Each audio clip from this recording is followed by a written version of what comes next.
And we are live. Of course, I left that door open. I had an hour. I had an hour to fix that. It's okay. We'll just go with it. F it. We're going live. So here we are, everybody. High Noon Live, and I'm your host, Dwight Cenac, and I'm bundled up because it is an ice box in this house, but that's how I like it. So I brought it on myself. I am joined by none other than Pwnz Jones in the house. I have a ghost here floating around, shutting the door. Thank you very much. How you doing, Pwnz? I'm doing great. How are you doing? Dude. I've been waiting to do this stream for 2 years. Since the very first video, I've been like, "Ooh, I can't wait till this is all done because I want to do a live. I'm so ready." So I've been agonizing over this, and I'm so excited to have you here. Thank you so much for joining this Absolutely. for our humble backers. I want to get right into who you are, what you do. But before, yeah, and so there it is. So I'm going to talk. You're Pwnz. You are the ponage of all that is. Why don't you? Your name is Aaron. Can we talk? Can we Yeah. address it as such? I mean, either or, but so sorry, I got a throat thing going on, so I might stumble over myself a few. But so yeah, I'm Aaron Jones. Pwnz Jones as I like to be called. Um, I started out with board games very early, like everybody does, right? And so it was back when I was, I'd say 8 years old. I hardly had any friends, and going through school, being a bit of a loner, I found myself completely falling in love with games. I'd go home, play them by myself. I didn't care. I went home, play them by myself, and it wasn't long before I started to realize that I could manipulate rules and change things and make my own games. I'd start trying to turn video games into board games and just crazy stuff. And then, I was hooked. I was hooked, and it took hold pretty hard. And I got a seed, a board game seed stuck in me. And at the same time, I really got into tech. I was obsessed with tech, and I became a bit of a tech prodigy at the age of 12. I was fixing everybody's computers. I was managing a big network for the local church, and by the age of 14. And so board gaming, tech, that was a big part of my life. And then life goes on. You start living your life a little bit, and down the road, fast forward a little bit, I ended up with a wife and a couple of kids, and board games weren't really a thing in my life anymore. I was a full blown cybersecurity network administrator. I went hard on the tech side, and my now ex-wife got very sick for many years, very, very sick. And it took a lot. I had to look inwards to myself because I was dealing with situations that were unbelievable at the time. And I realized that what I really liked was board games. I really liked going back. I remember I'd had them on the shelf always, kind of like in the background there, had them on display, and I Uh-oh. never opened them. I never opened them. And I decided that I needed to go back. And so I started making some videos about games and what I thought about them. And I started realizing that, you know, it's not it's not about ignoring everybody in your life and driving for the finish line and all this stuff. It's about building relationships. It's about enjoying time together. And I started to realize that with the board games. I wanted a board game that was just like I wanted to knock it out of the park board game. And every board game that I played, there was something right here that sucked, or over here that was like, frick. And so I started hacking and reinventing them, fixing the rules, getting in, really diving in deep. And then it was the YouTube videos. Just started putting out YouTube videos about it, right? If it pisses you off, you got to put out YouTube videos about it. So I started doing that. And that's how you found me, was through some YouTube videos. And then you fired yours off to me. And man, I got to tell you, it was like The the worst, concept. the worst rules ever. No, I'm not. I'm not even at that point yet. I'm just talking about like it was a bit of a change for me. I was thinking, people are willing to send me this stuff to get into it, to really because if I'm not mistaken, I think I still have the first messages you ever sent me, and it was just something like, "Yeah, just shred it to bits," Yeah, right? that was pretty much And it. Yeah. Yeah. and so I didn't hold back. So I did a bunch of testing. I can normally play the games pretty good up in my head, but there was a few exploits that I found that I couldn't figure out in my head. But anyways, yeah, your game was an eye opener. I approached it one way, did a video, it didn't work out very well. Ended up pulling it down. I was like, you know what, I'm going to do this. I'm going to change the way I'm approaching this. I'm going to do a saga. I'm going to do a saga of videos, and I really want to dive deep and play some characters and get into it.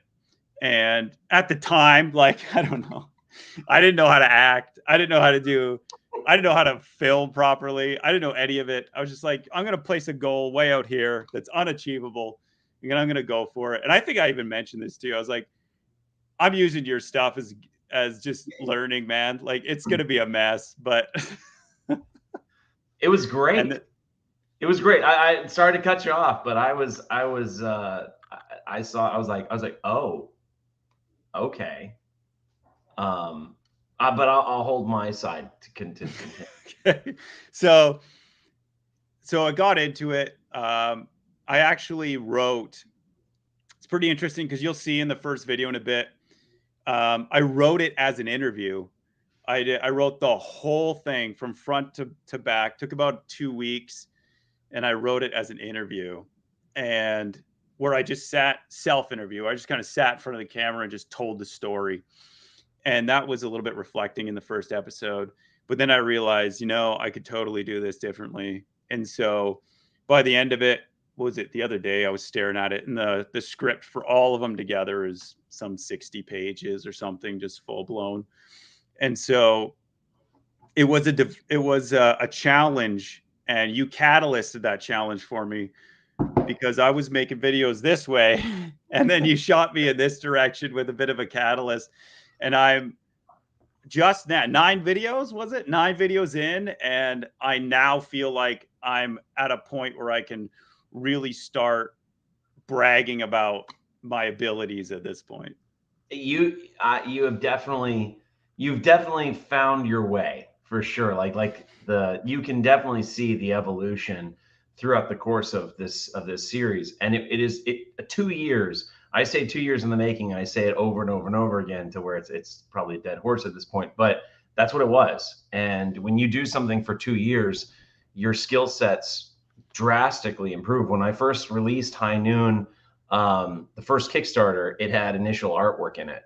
And while that Kickstarter was running, I was still developing the rest of the expansion. So my artist was hard at work pushing out new artwork. And the artwork was so much better. And it had been 2 years since he had finished the original artwork. So when that Kickstarter, tanked, I pulled it and I told everybody, I'm going to come back in a year and we'll relaunch.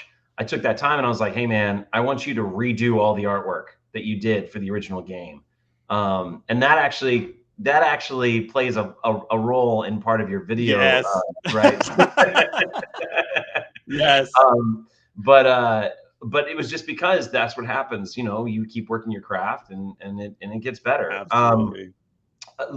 My timeline is very similar in that I was a geek and a loner, and I fell into board games and also tech, but I was never a hacker. I did the web design side. I did hack MySpace. That was a thing that I did. Everybody else has their standard page, and I transformed MySpace into a website. It was like you didn't even see the MySpace. You only saw what I allowed you to see of MySpace. Okay. Everything else was a website. But that's what I did. I locked myself in a dungeon and coded. And so I completely understand. And board games were a part of my history. But I almost forgot because people would always ask like, well, Yeah. what got you into board games? I'm like, I don't know. Yeah.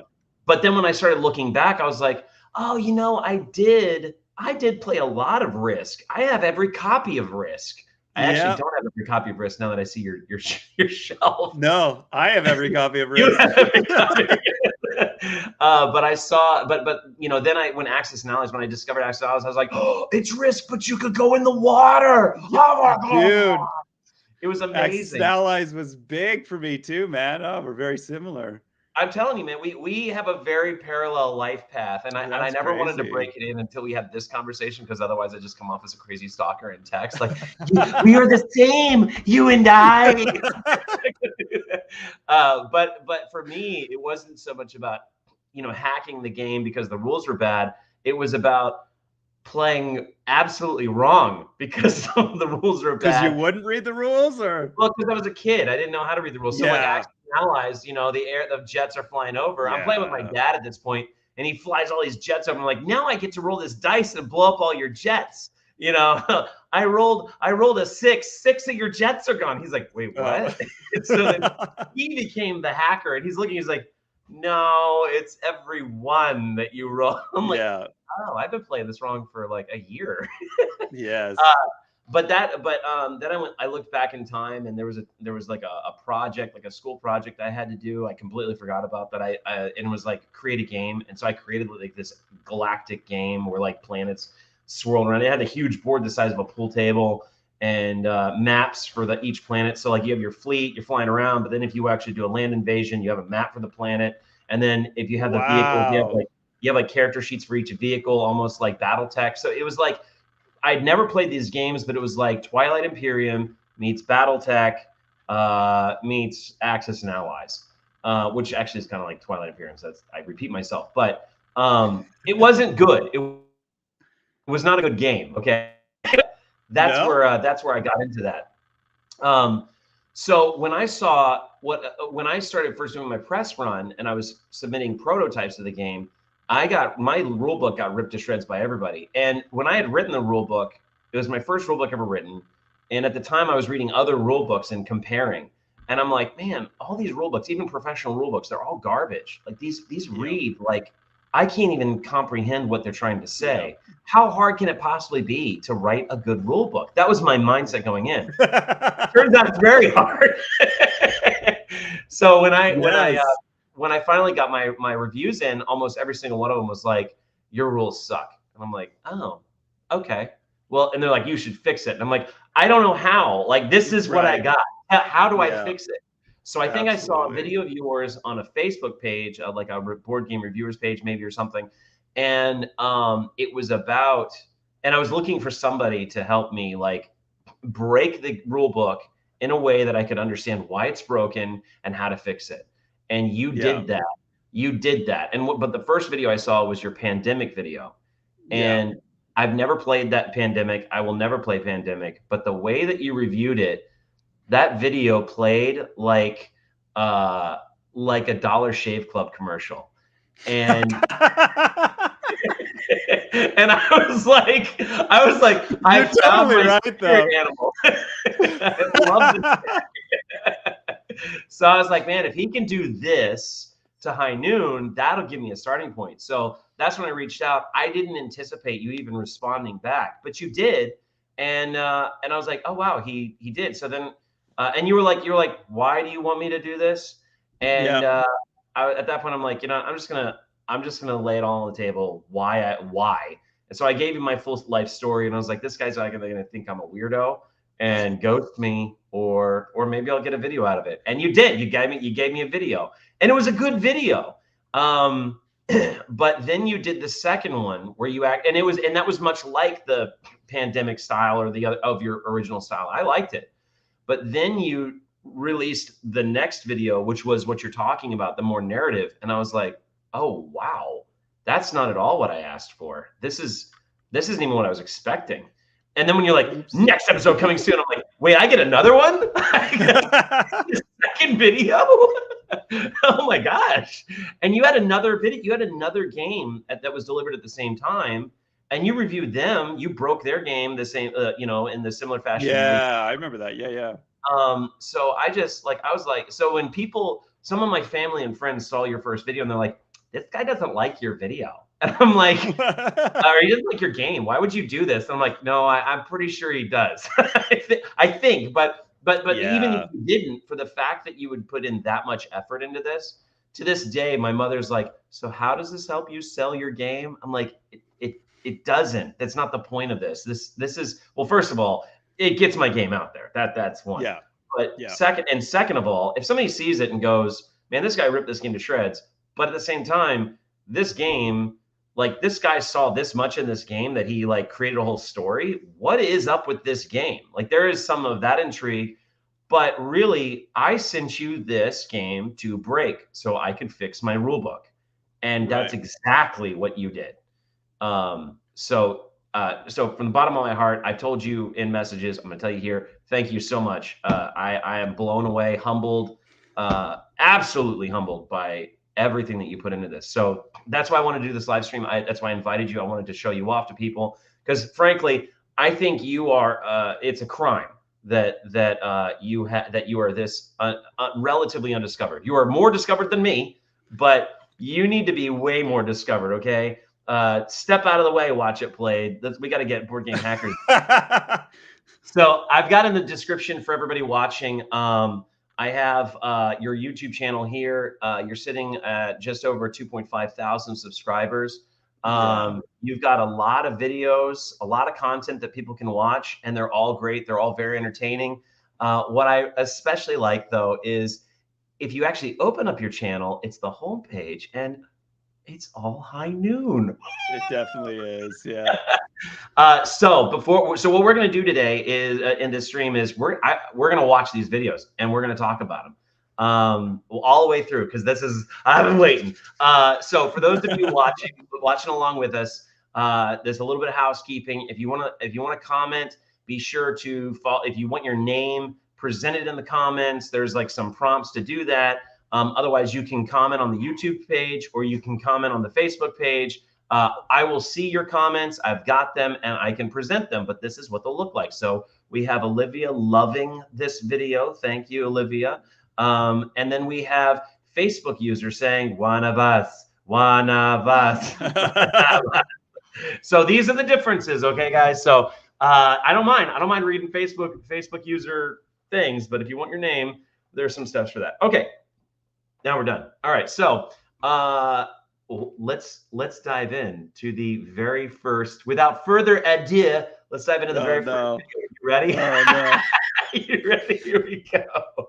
Okay. And by the way, if anybody's watching and you cannot hear the audio, leave a comment so that we know because I think we can hear it. So here we go.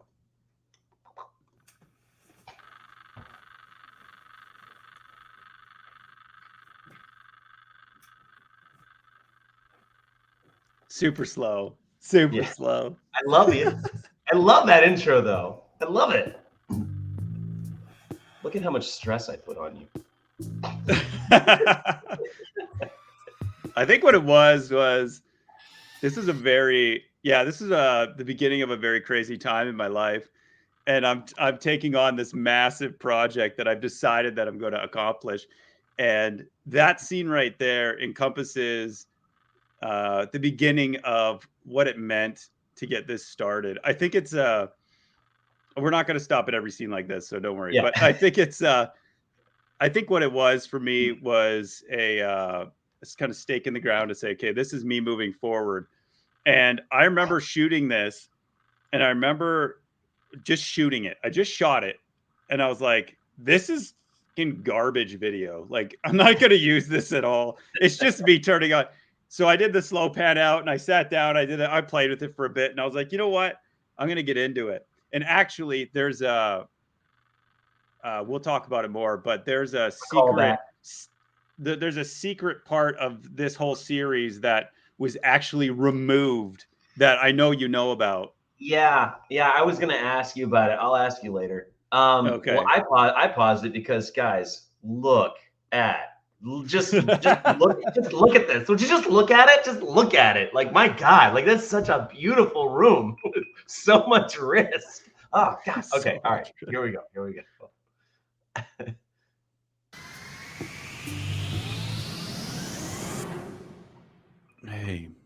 Pwnz Jones, you hack board games, right? You should totally hack mine. This day started out like every day should, with my gang robbing a bank. We needed the money. We had some bad debts to pay. We had to arm ourselves for our next big conquest. A train. It was dark. That's so Dark cool. and cold in the back of That was such a cool. The things that you do, they're just little things. They're just. Why would anything like this be in a bank vault? I didn't really know what I was looking at. Go ahead, hit pause real quick. So yeah, this is what I was talking about with the interview. So this is me being interviewed. And so that's how I wrote it, right? And then I ended up rewriting at the end. But you're right about so when I came into this, I gave myself the parameters of I'm not allowed to use, I ended up breaking one of these, but I'm not allowed to use like an insane amount of props. I'm not allowed to use CGI. Like I didn't want any of that. The only thing I could use was lights, audio, and good framing. And so what I ended up doing, what I was thinking, what represents a train? I don't have a train. And so you're right. I do little things like that throughout. And that's my creative side. Like you put me in a little container with 3 things and I'll figure out a way to get out. But if I have all the options in the world, I can't do anything. It's just overload. You have paralysis of opportunity, or analysis paralysis. I shoved it in my bag and thought, I'll deal with it later. That looks so homeless, man.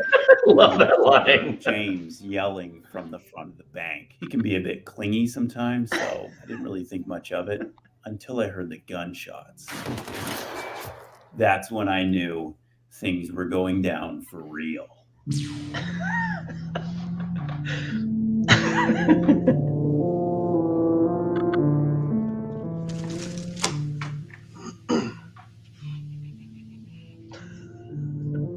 That's how everybody feels when they first open the box. Yeah. Are there any rules that I can help you with?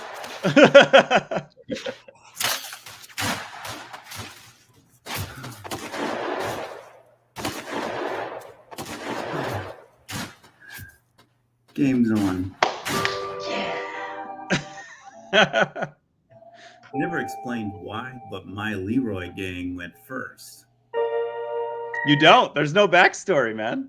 There isn't. They're an agent of chaos, though. That's their backstory. They're actually the game was supposed to come with a comic book, and really, and the comic book is supposed to show what's actually happening. They're going to rob this bank. They think there's a huge score in the bank. There's a lockbox from an oil baron, and this town is a small, almost abandoned town. And so they're like, nobody's going to be around. We're going to go in the dead of night. We got this in the bag. And they had just gone off a failed heist that was interrupted by the Bandero Blondes. So they ride into town that night. Well, before that happened, Colonel Rogers, there's a guy in the jail that Colonel Rogers is trying to get out of the jail. It's not his friend. It's an informant that he's been tracking. And that informant is about to be extradited to Mexico. And Sheriff Garrett won't release him because, number one, Colonel Rogers doesn't show up with papers because Colonel Rogers is not actually in the military at this point in time. And basically that's it. He rules his rules. So after Rogers fails to negotiate with him peacefully, he decides to come in force, and he also does it in the dead of night. Now, he has no idea the Leroy gang is robbing the bank. So they roll in after the robbers have gone into the bank, and they start setting up. They start getting their weapons and equipment out, and they're in the middle of town. They've killed a ton of bison across the plains to stick it to the Makwa, which is Elsu's warband's, like their whole tribe. And so Elsu's warband has been tracking Colonel Rogers through this whole process, and they find them in town. So they've like just reached the outskirts of town. They're like, what are they doing? And so they're like waiting to see what's going on. Meanwhile, Colonel Rogers and Deputy Gates are working overtime, just dealing with some paperwork because nothing ever happens. So when the Leroy gang goes into the bank and the vault is empty, contrary to what's on the artwork on the table, the box thing that they're looking for is completely empty. They think that they're like, what's going on, Quentin? You said this was you said this was a thing. What they don't realize is that the banker is actually hiding under the desk, and because he had shown up late to finish something, and so he grabs a little sawed-off shotgun under the desk, and while they're arguing, the Leroy gang, James, spots the Rough Riders outside. He's like, there's federal soldiers outside, and now they're like, this is a trap. Like, we've been set up. This whole thing is sour because it's a setup. And of course, the Rough Riders have no idea the Leroy gang are even in the bank. So while they're arguing about it, the banker steps out, blasts a Leroy gang guy with a shotgun. They turn around, they shoot him. That cues off the Rough Riders. They're like, wait, what's going on? Because this is behind them. So they start taking positions to, now they're like, are we set up? And meanwhile, that triggered, that notifies the sheriff and the deputy.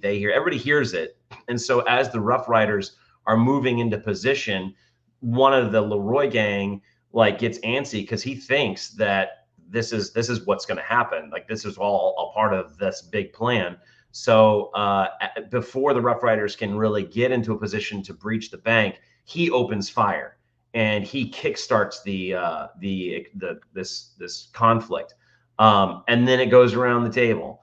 And that cues also Kiya. Like, Kiya gets some bloodlust in him and he rushes out. That's why he's not in cover. So there's there's a hole story. Hit pause, bro. Hit pause. Yeah. That on the front page of the rules. Like, come on, man. You got it. You got it. Well, here's the other thing. That's also why there's a map. But go ahead. So that I put myself into your shoes now, and you start watching this song, and I'm making up a storyline in some weird direction, and you're like, yeah. What the fuck?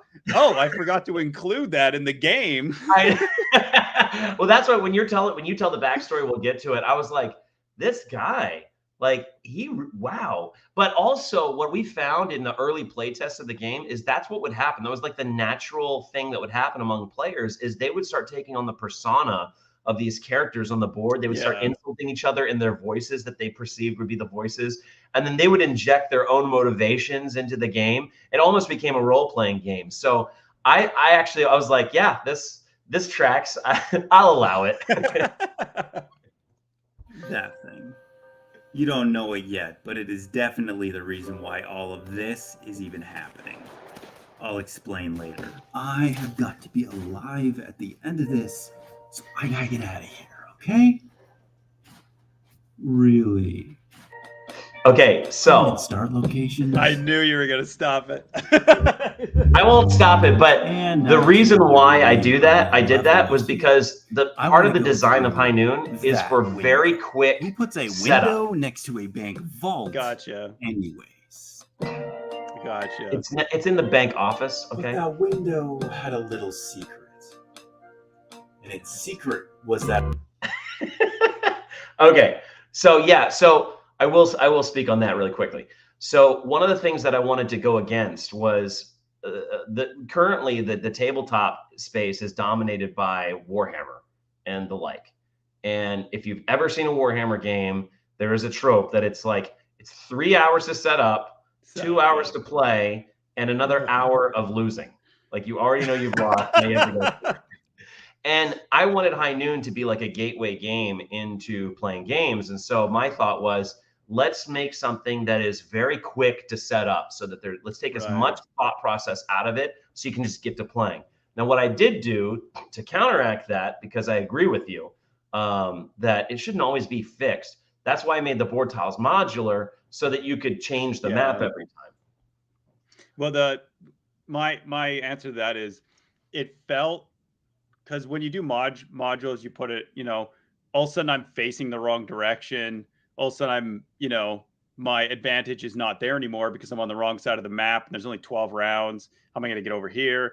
And so when I first set up, I'm thinking, it's the names are on there, which, by the way, and I think I say it later on, it's like, if you're not familiar with this game, you don't know what character goes where. Right. So you're like, what the? Anyways, and that if the names weren't there and it was some sort of quick formula to put them down, hey, you can't be within 2 squares of each other or something, I feel like then if the modules were in different spots, you wouldn't get by default screwed over your first 2 rounds or something. Definitely something to think of for future expansions.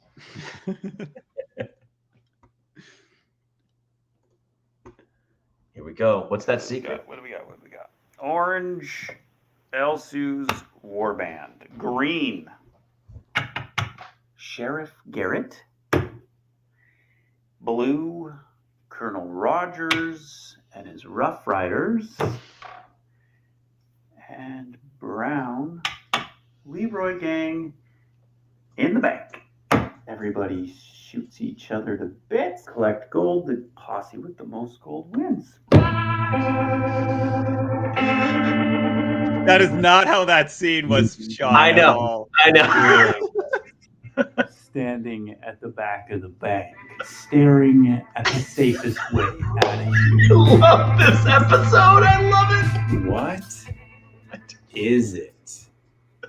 What am I even looking at? It's pretty easy to see that the window leads out the back of the bank and onto the table. But the Book of No-Nos doesn't cover that. It doesn't. Yeah. No, it doesn't. But what about that thing?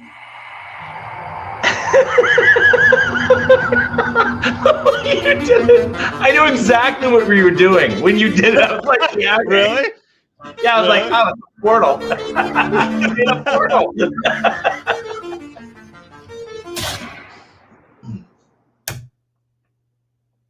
Yeah, same with this shot.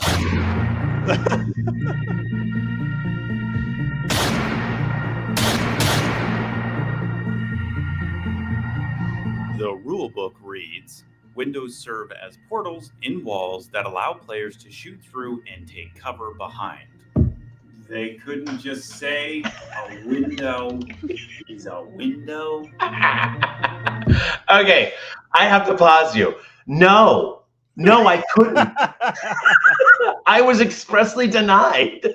I did that. You did that. Yes. And people were saying, they were like, well, what does that mean? I'm like, are you serious? Like, and these are like professional board game reviewers. Really? And, yeah, and they're like, this needs to be more clear about what it is and what it does. And I'm like, it's a window. What? Have you never seen a window? Like, well, I could see you putting a window's a window and then kind of explaining where the rules lie in under. Now, mind you, this was in the same paragraph. They were like, "Can I loot through a wall?" I'm like, "What are you, Casper the Friendly Ghost? Can you loot just through a wall?" clip through the wall?" Yeah, I'm like, no.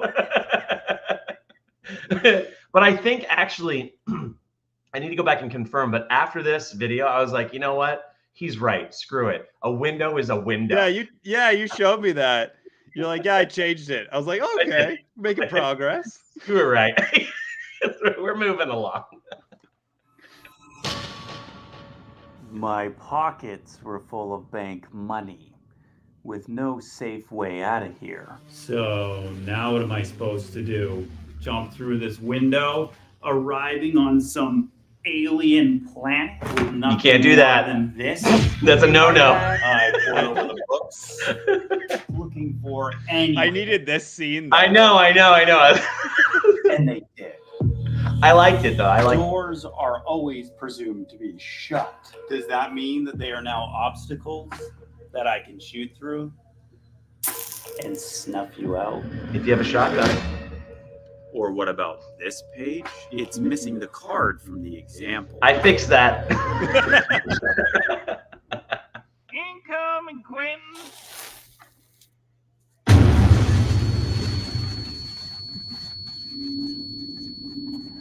Breathe. I can't breathe in this claustrophobic white box.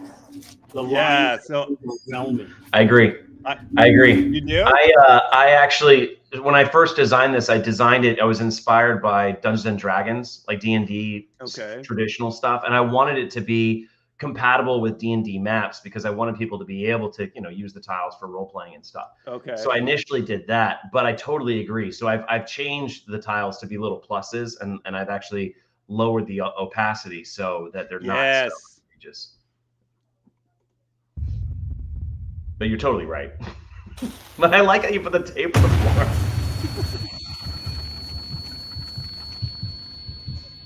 I want to win this spaghetti western and get to that train heist. I'm gonna finish what I started.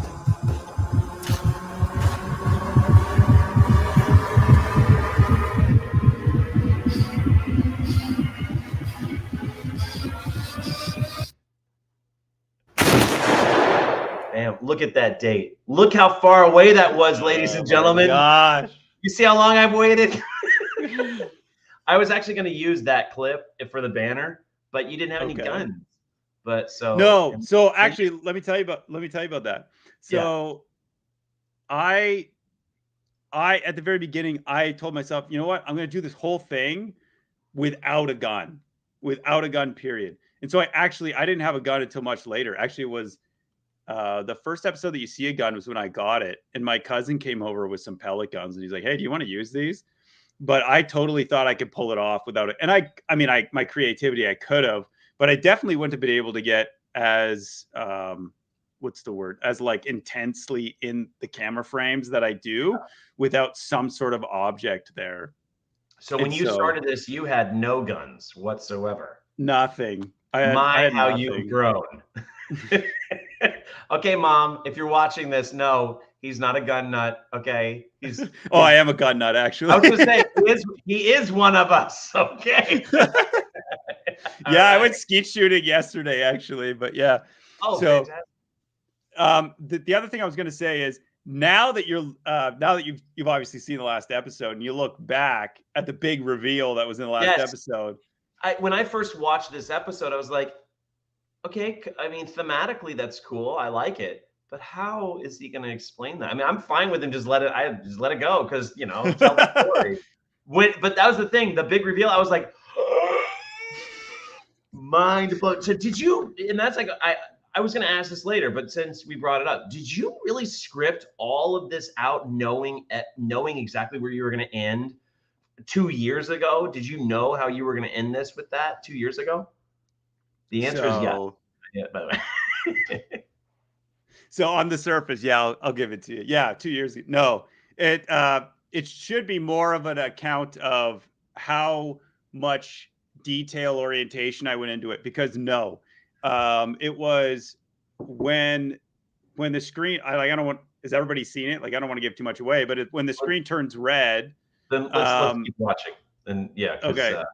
Yeah. But definitely it was building block on building block, even through, like, it was scripted, but it doesn't mean I didn't change the script. Like, even scene by scene after this, once I wrote the whole script, like the camera angles and shots and everything for a whole episode.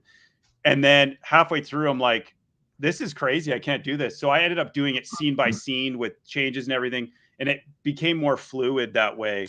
But definitely, no, it was not. When those bombs were going off, I had no idea that I was going to do it. No idea. Well, the way you tied it all together was perfect. And I will say, like, when I went back and I watched the whole season a second time, I saw in a video, I was like, oh, shoot. No, there is definitely some planning involved in this that you did know. I'm going to say you did know some things here. So, all right. So here we go.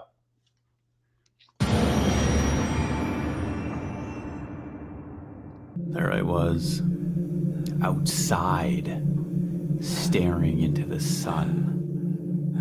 This shot was so hard to do. My hand really was throbbing. This right here, I couldn't get it right. What did you have? Because this was just you. Was it just you at the time?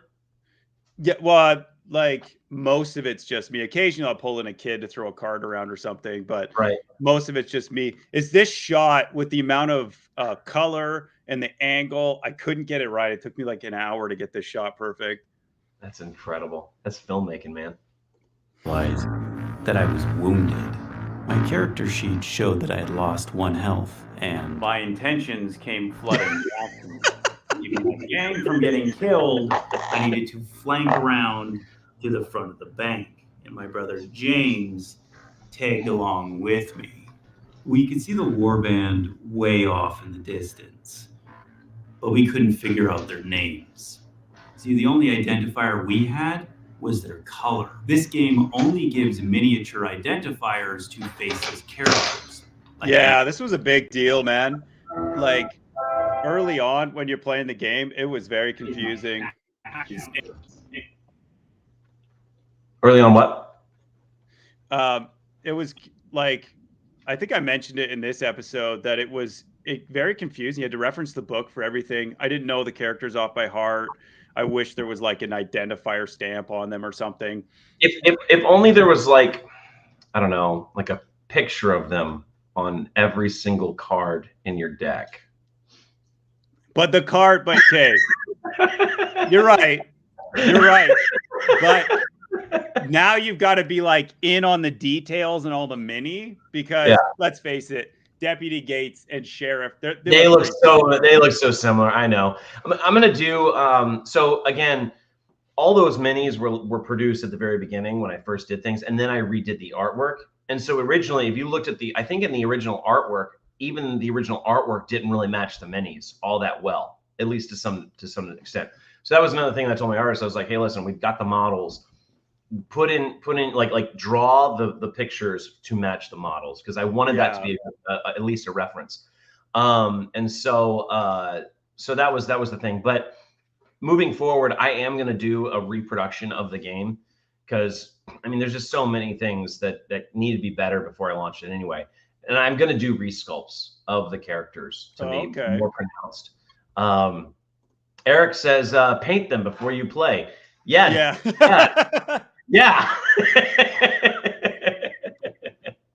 No, but I get it. I totally understand it. It's you're right. When you're right, you're right. Any issue or problem found within the rules that weren't really intended to be there. As we studied the warband some more, we realized something. How do you reference the character sheets? Yeah, this is it. How do you know which character starts where on the board? Not him. Which belongs to which posse? You have to open the rule book every time you want to link anything to anything else. Yeah, I took that for granted.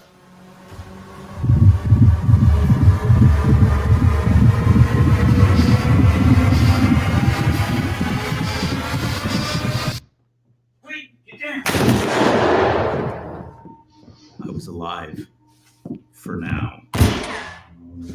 Is this your kid? Colonel Rock. Yeah, it is. This is so hard to pull off with a 6-year-old, a 5-year-old. I love that you're using that. You're doing the attack and you're throwing out the cards.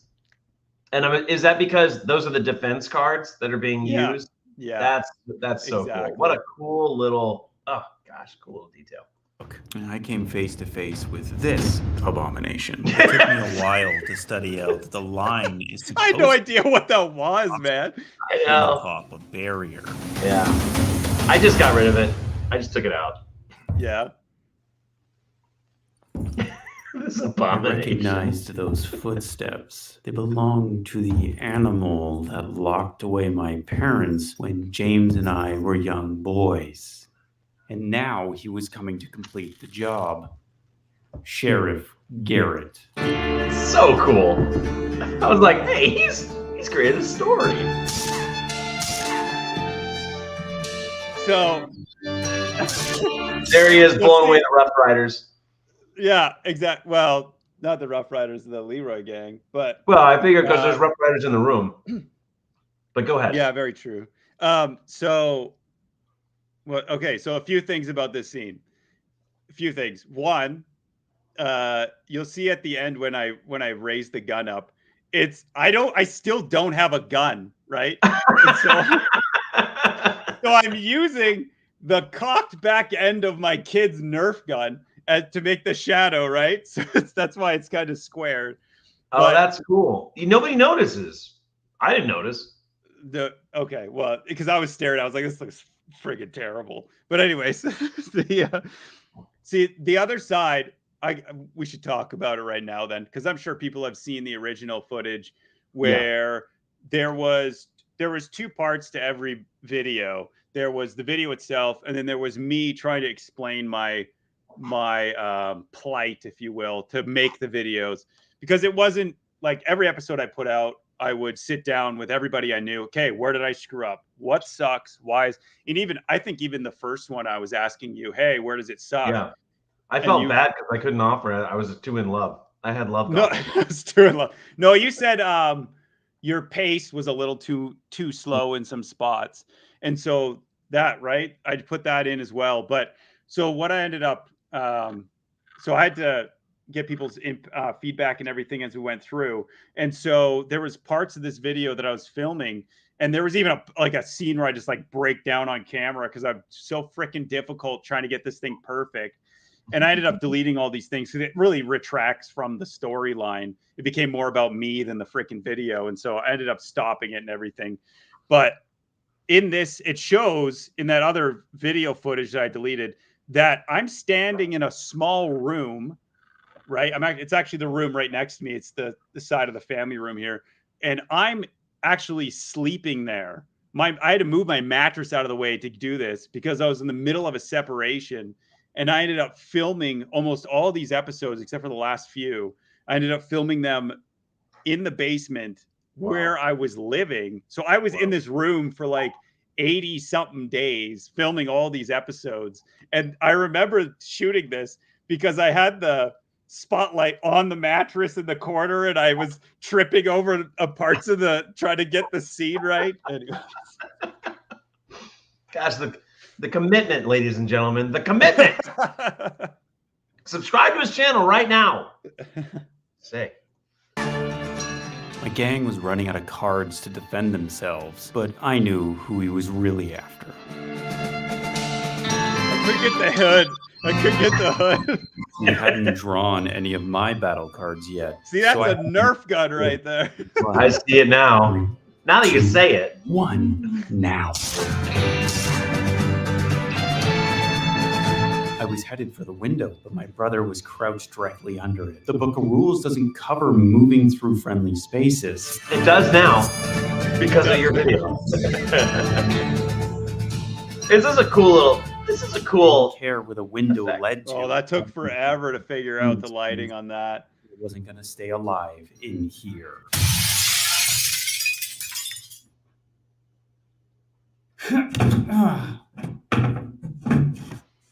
That crate is still in my family room. I got plants on it right now. You built it? I built it, yeah. Nice. It's missing this back side so I can put the camera in it. Nice. Oh my God, the acting is so bad. My mom thought it was hilarious. Well, I appreciate that. So that was great. Everybody wanted to know what you drew at that point. The intrigue was high. Yeah. Well, I don't reveal it till what, the very end. I knew what you drew in the bank, though. When the moment you were like, "Why would anybody put this in the bank vault?" I'm like, I know what he has. Really? Yeah. Because it happens a lot. Like the randomization of the loot crate placement. Yeah, very true. Now what are we supposed to do?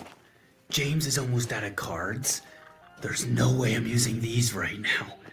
And the Book of Rules doesn't even have arrows when it explains how to properly use cover. It was confusing. I had to read it like 4 times. With the how to use cover?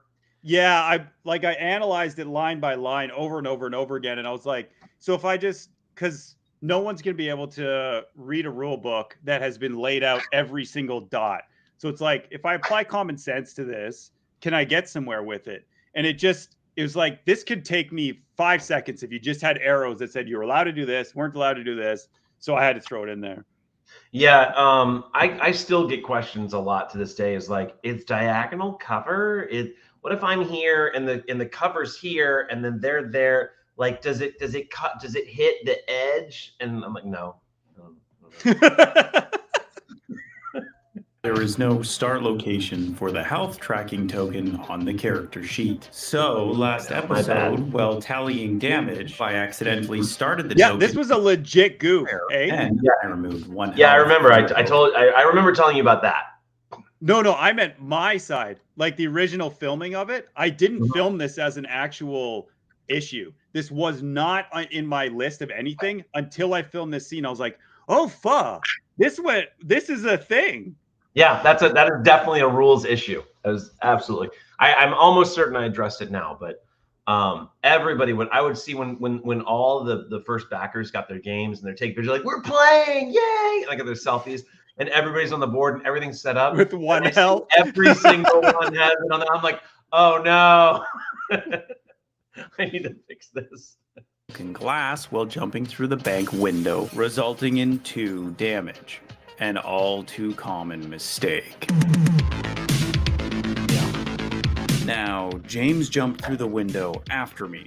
There was no glass left in the window frame, but the rules still mandate he has to take 1 damage.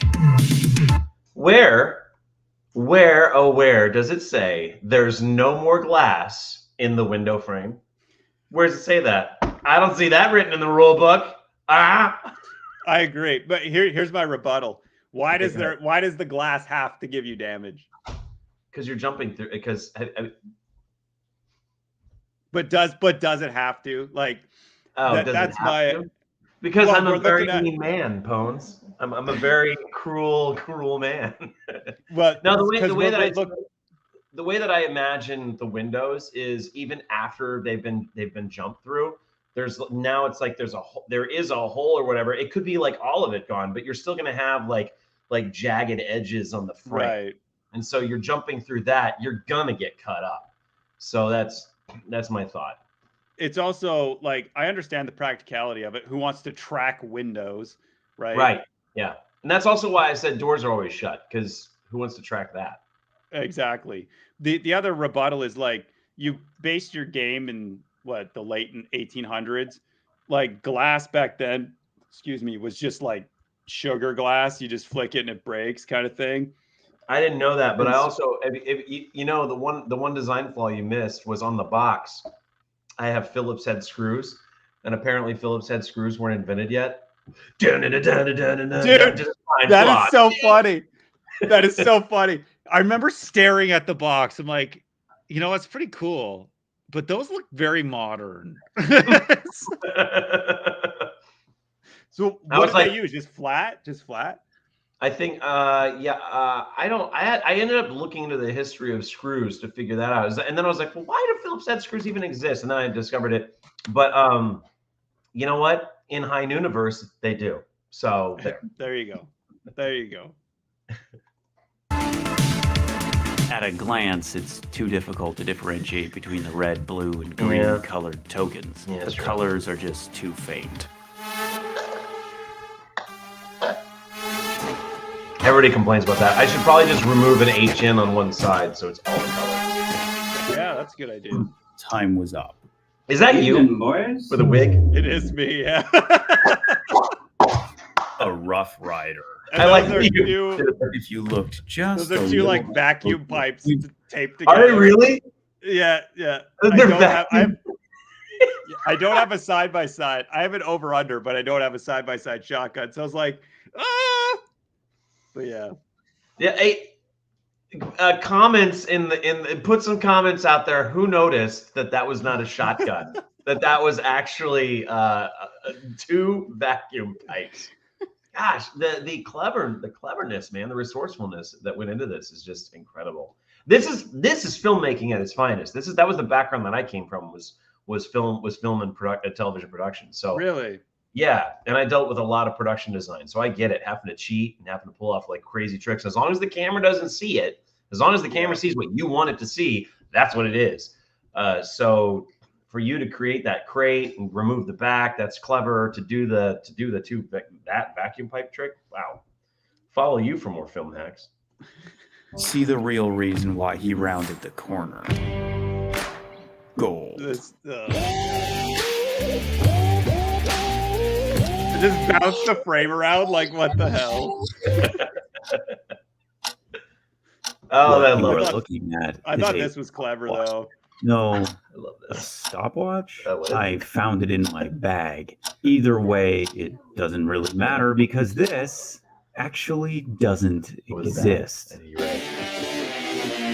It's true, it didn't exist when I did the rule You book. can't find What is it? Because I researched Rule book. stopwatches and The pocket only watches. thing you can find is a reference Let's link see. to the number 12. Because I have the original. Victory is declared at the end of 12 rounds. 12 rounds. 12 circles. All right. So That's yeah, that's your Oh. best guess. So this was I had just had it up. So this was the original Okay. the original one that I did just as a prototype. And then I sent it to my artist and I was like, hey, can you just make, because I grabbed a Google image pocket watch Right. with the logo and whatever. And I was like, hey, make a stopwatch like this. And so this is what he came back with. Now, what happened was,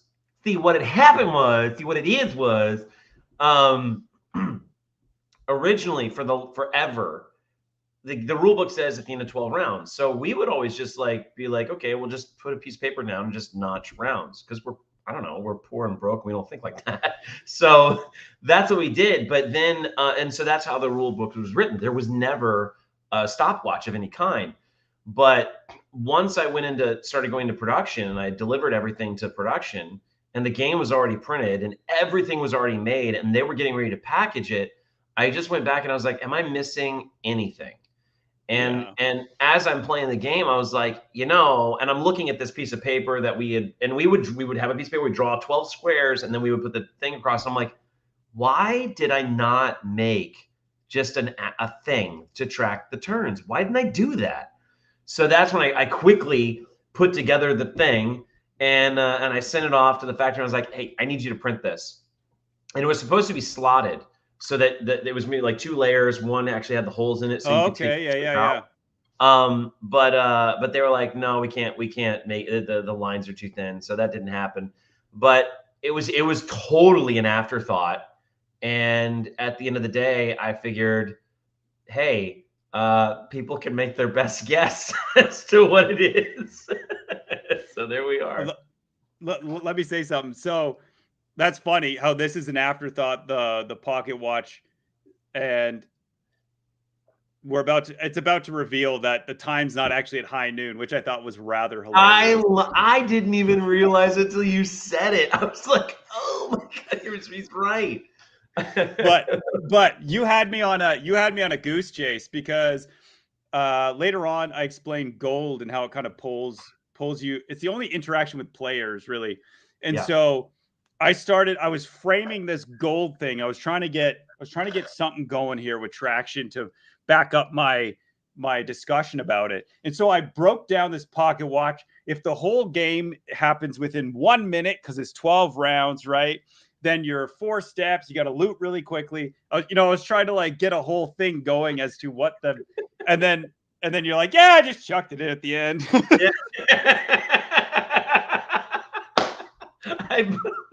You hacked my game. I hacked your brain. Yeah. We'll talk about the gold in a little bit. My best guess. I did add the graphic for the clock turn counter and the music.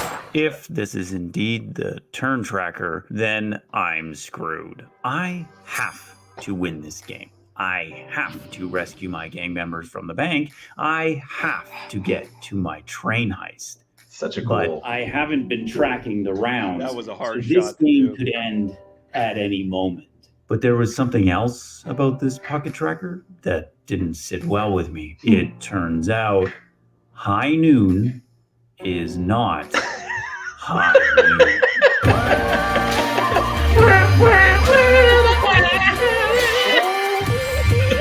Okay, but if I had made it high noon, they would be overlapped, and it wouldn't look cool. So I had to have it. I had to do this way. Oh, okay. All right. Hey, Quentin, we got a runner. That Rough Rider wasn't wasting any time. He knew that every square closer meant more blood spilled.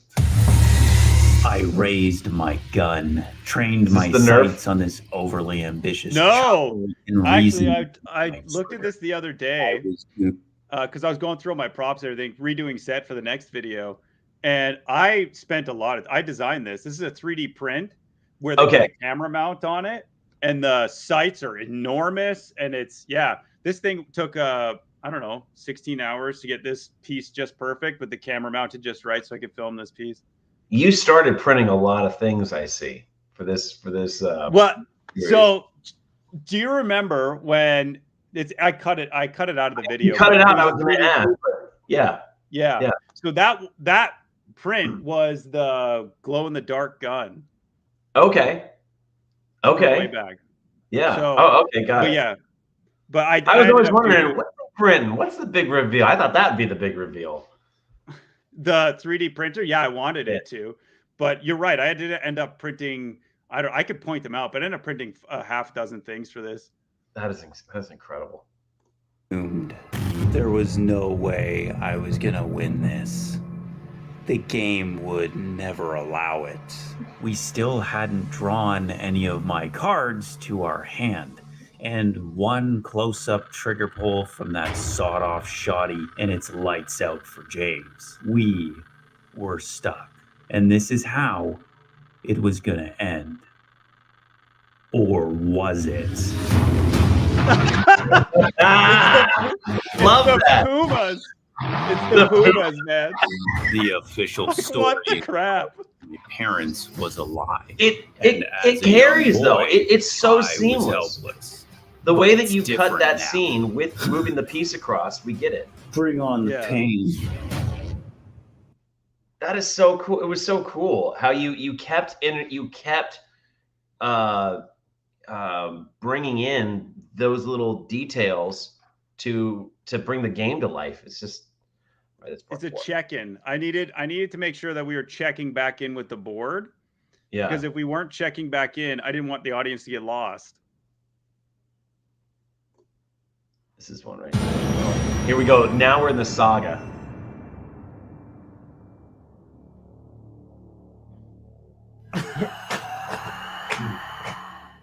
And to think, I was so close to leaving my mark on this world. Is that So a blood close capsule? to What was getting that? my revenge. Yeah, blood spit. Yeah.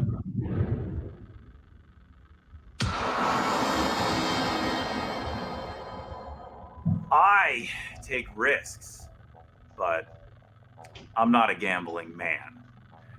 I stepped out in front of that Rough Rider, not because I'm noble or brave. No, those people don't last very long. I could see that eventually I was going to draw one of my cards, but what I technically couldn't see was the Rough Rider. Oh, well, there's a crate there, so of course you couldn't see the Rough Rider. But I can see over the crate, That's when I got the gun. and if I were That's to awesome. shoot at the Rough Rider, then the attack penalty would be waived because I'm adjacent to cover. Right. Yep. The reason why I couldn't shoot the Rough Rider that was literally right in front of me was because, according to the rules, only characters located in these squares can. The way You that said bring on the characters pain. see each other in a game is called line of sight. Have you played Doom? This game, No. completely. It did line of sight right. Even the explanation of the named line of sight is an incoherent, babbling mess. This Rough Rider with this gun is bum rushing us for a kill. So I'm not 100%. Like, just play it for another 5 seconds here. So to get Now, to the for the next. record, the reason why line of sight is as it is because it used to not be that way. The very first games we played, it was just count the squares, and that's your range. But what would happen is that the players with the characters with the longest range, they just dominated the field. There's no way you could get to them. So that's why I was like, well, this isn't a war game. This is a board game. And if okay, why can knights on chess only go like this? Why can a bishop only go like that? Like, why? Yeah. So that became the crux of the balance justification is it's a board game. It's the limitations of the engine. But I'll check Doom and see how they did it. Fire a Yeah. shot, and none of his weapons can be used in defense. So hit pause for me real quick. Yeah. So I get, like, I remember playtesting, and I had a character. I don't remember the exact scenario, but I had weapons, man, like hard weapons to find, and I was just, and then I just get wiped out. And I was like, this is so brutal that I can't somehow use everything that I've acquired to defend myself. This game is heavy on attack, and so that the reason why I said it was a design flaw was because you put all this effort trading items towards this one character, and then someone just pops out and caps them. And let me go back and see this, because I might have missed what you were saying. Hang on. Oh,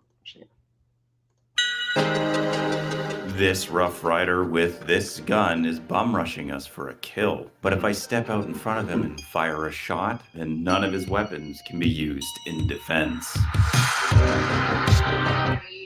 But he can still play a card to defend. But right, so if he has a card in the hand, but Sure. does, you know what I mean? Like, and so he's loaded up with all these extras and all these guns and all these weapons and everything. And so I thought that there was something. I've been thinking about it, and maybe that design flaw should be turned into Aaron bitching a lot. But the design flaw, does it actually land as one? Because I get it. Like, if you're geared out, you don't have defensive armor or anything, then you're geared out and die. It just felt wildly top heavy. So okay, so there are expansion loot cards that are coming out. Many of them are being released with this phase 1 rollout. There's a lot of cards that are like, not only are they defense cards, but once you equip them, they don't count as your inventory. So they add to that. There's, as I release posses, they're going to come with like loot cards in their pack that you add to the deck. And so like the samurai come with katanas, and the katana can be used as an attack or defense, because you're like cutting the bullet or whatever. There's pretty much almost every melee weapon loot card that's coming out has a defense value on it, so that you can do that. But like a shotgun is a shotgun. Like, you're like, oh no, shoot, so that's why you do have that chest plate. And I debated a long time about whether or not that would not take up loot once you put it on. But I thought it's such a powerful card. It's such a powerful defense card, that I didn't want an OP strat. Too many of those. But and if Sheriff Garrett put that on, and then he was still allowed to hold 2 more cards, like the game's over. So I justified it in that it's a big chest plate. It's probably covering your pockets at this point. It's covering something that you're holding. So that's why it still counts as loot. But I get it. But that said, here's a thought. If you don't have any cards to defend with, maybe don't round the corner. Maybe don't bomb. Yeah. No, I get it. So we could scribble this out and just put I'm annoying. We could do that. Annoying. I got one.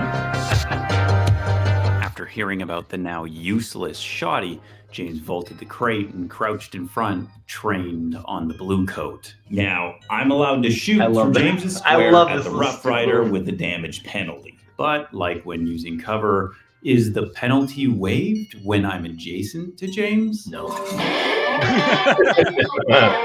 No, and I need to clarify that in the rules. I'm not certain if I do now, but it's more of a cover is a static thing that's sitting there, right? It's not moving. There's no like chaotic possibility that it could move in the process of you doing your thing. So my thought is this is a blanket cover penalty that is applied to various things. When we apply it to people, it's because you don't know what that person in front of you is doing. That person could be like looking around or doing something or shoveling, and you could possibly shoot them. And so you're trying to make sure that you don't do that, and therefore there's a penalty there. But I do probably need to go back and revisit and see if that's not clarified. It should be. I'm going to drop another body. I've got my fresh draw right here. And frankly, I'm getting a little angsty.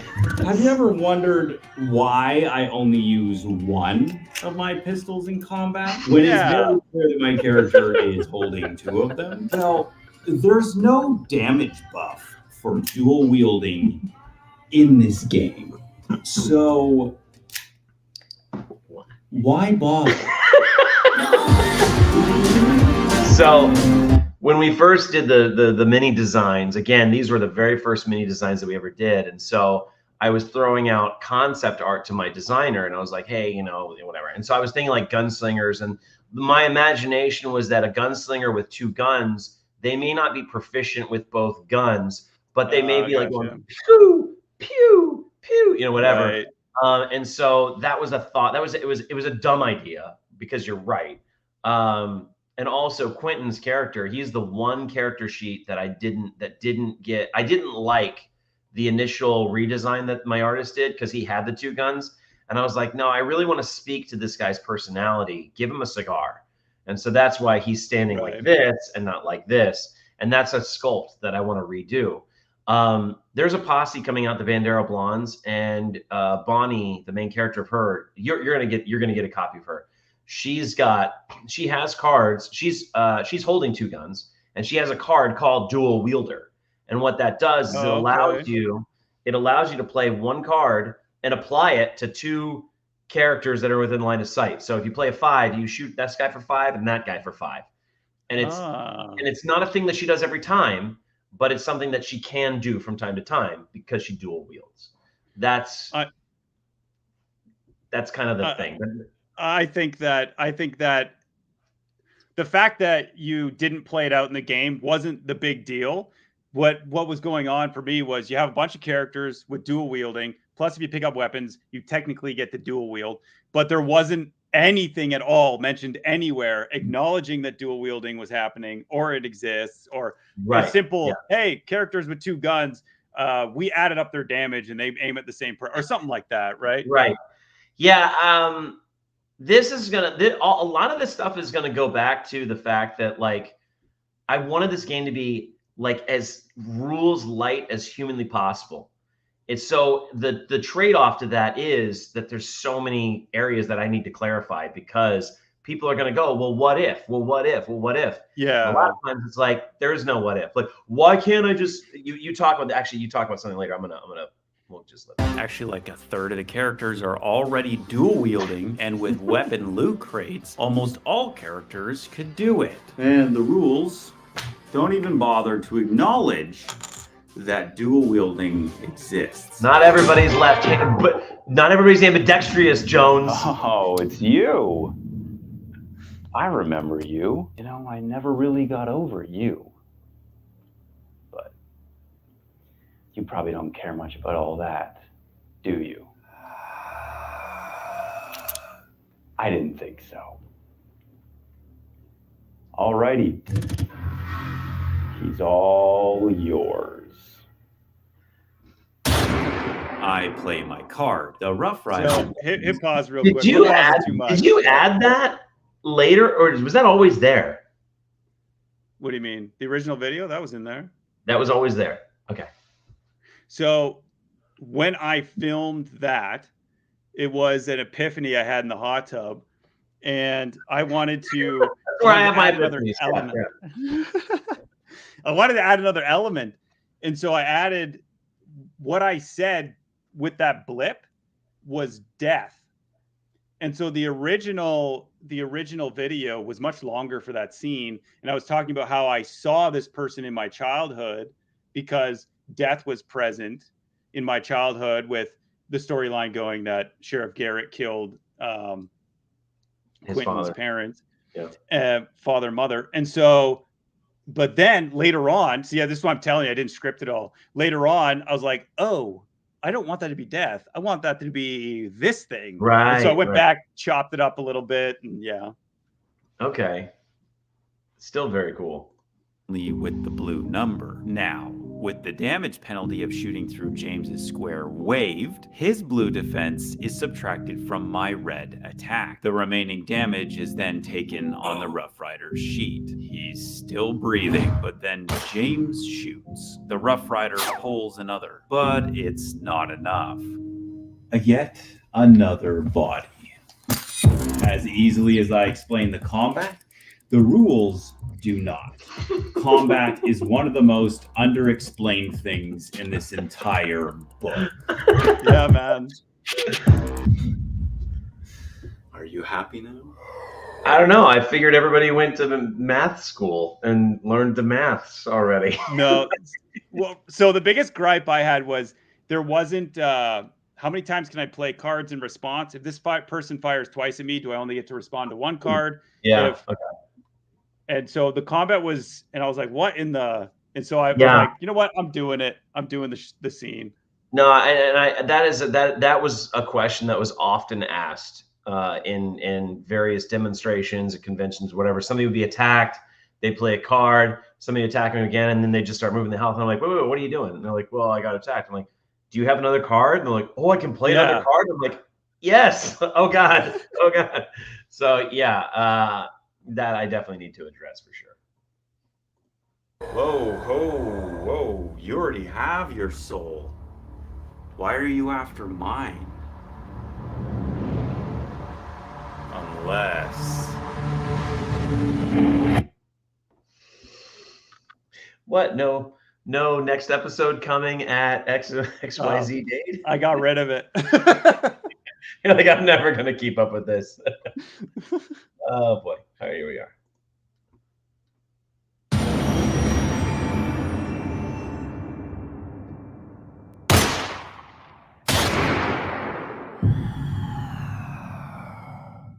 James immediately rushed for the body. James, too eager, too clingy. But can you blame him? Which one of us would be normal after the childhood he was handed by Sheriff Garrett? That's a body marker. James has already broken the rule book just by standing there. No. There's nothing in the book that stops him from sharing a space with the corpse. But this is where the rules open up into a black hole. Because they only ever talk about looting a body from an adjacent square. You can walk over them. You can't stand them. And trigger happy. These tokens don't have unique markers on them. So how do you keep track of which token is Didn't for you which? solve this with like graves Yeah. or something? Yeah, I just said I just took it out. I never liked it to begin with. My problem was I was contending with the idea of putting a bot of just tipping the mini over, because the miniatures aren't 1 inch tall. So when you tip it over, they're going to take over other squares. It's going to look sloppy. And so that was what I was battling with, and really was a stupid battle, because at the end of the day, I was like, no, that's a better idea. So now the rules are just like tip the character over and keep them on the board. Yeah, that's that. Or the other thing would be like a little grave death symbol with their name on it. That comes with each posse. So back in the early design phase of this game, I wanted to do standees of like how they used to do in the Wild West, where like if an outlaw was killed, they put him like on a board, and they was like, oh yeah. And I was just gonna have little standees of these people on boards, just like, but I was like, it's a little too morbid. I thought it'd be funny, but some people don't have humor. So no, we just tip the body over, and plus this also solves the problem of, well, how do I step on top of it? Obviously, you can't, Frank. You just move to the side. You can't stand on top of him. But yeah, I changed that in the rule book, because this is absolutely totally true. Yeah.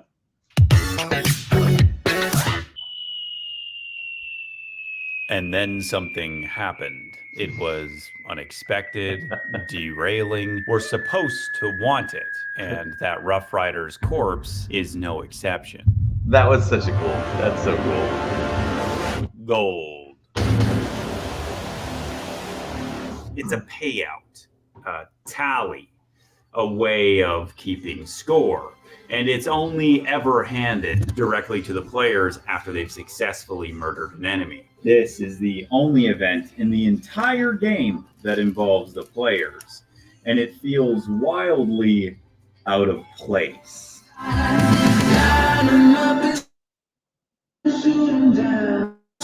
Why, Jones? Why? Since I snuck over to the next crate, James killed the sawed-off shoddy from the dead Rough Rider. All he wants. This crate. The best chance I have at avenging our parents. It's mine.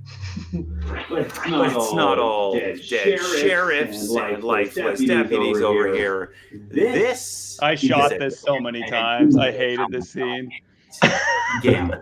See, the instant I pop this crate lid, there is no going back. It will immediately be labeled looted, and both of my inventory slots are already filled. So one of the now 3 items will have to be forcibly tossed down to the ground, lost forever. It would be one thing if you destroyed. So I stacked these hay to make a shadow right here. Oh, okay. Yeah, I see that. Oh, I see it. So it's Cool. kind of funny how I can't just lift this lid again and slip an item back in the crate.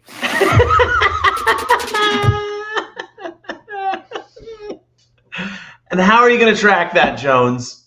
Yeah, really. You'd have to say it's just randomly you pick another card again. But, yeah. Yeah, it came down to, it was the same. I had a similar complaint with people, a similar protest with people about discarding loot cards because you can do it as a free action, but then they're gone. And people are like, well, why can't you just put a marker on the ground and that's where the loot is? No, I'm like, I agree with that. I agree with what you're saying. it's just the limitations of the game engine. It it despawns. What are you gonna do? Yeah, decent.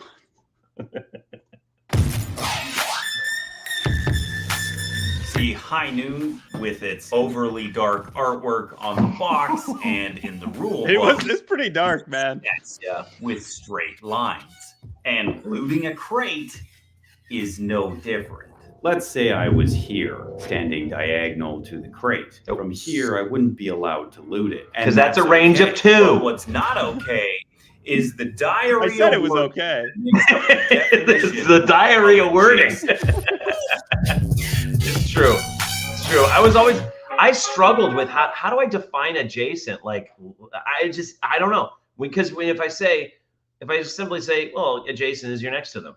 Somebody goes, well, this is next to them. That's next to them. I'm like, no, Right. It's not. It's Well, nothing. next to them or the side of your square is touching the side of their square. Touching the side of their square. Yeah, that makes sense. See, this is what keep you around. I have 2 cards in my pack and rules preventing me from keeping all 3. But I've found a way to get everything that I want. An exploit.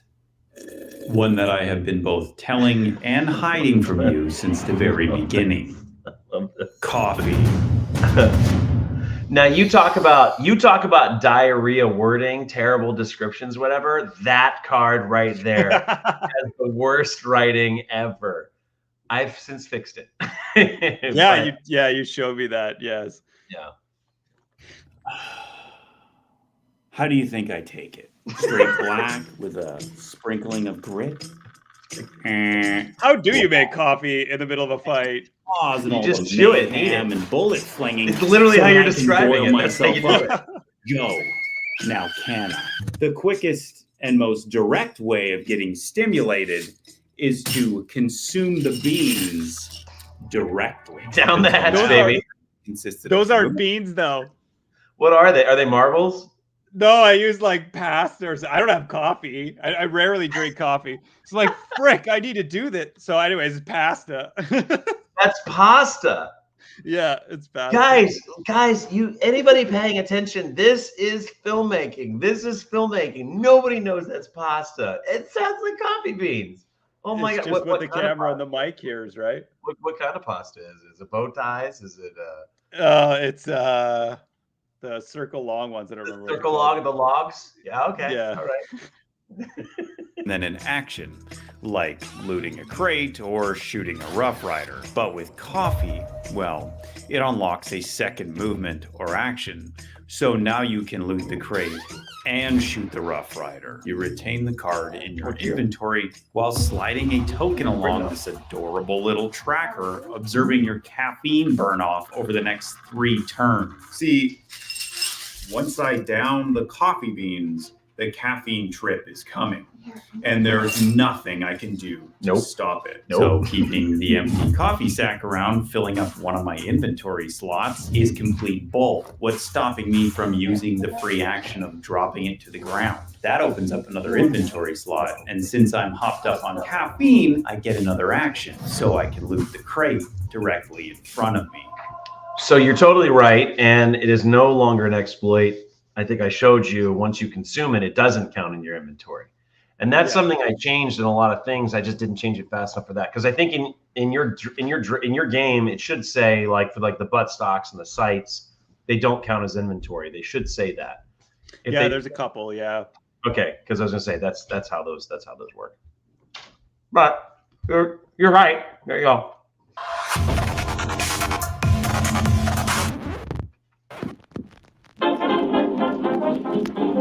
It goes here. No. This is frustrating, bro. Why? This is the part of the gaming Because you put in the wrong deck every time. You're the most. Dude, just put the decks there and then put the discard for that card right next to it and problem solved. What's your No. No? No. I get hung up. This pissed me off so much I did this scene. Even a little embarrassed. Easy, right? You place the spent card on the discard pile with the other similar type of spent cards. Riddle me this. Which one does coffee belong to? The rations The deck. only way to discard a card in this game is to flip the decks over to figure out which backs match which card. Look, you have the space right there. You were like Rose and Jack on the door of the Titanic. I am dying on this hill.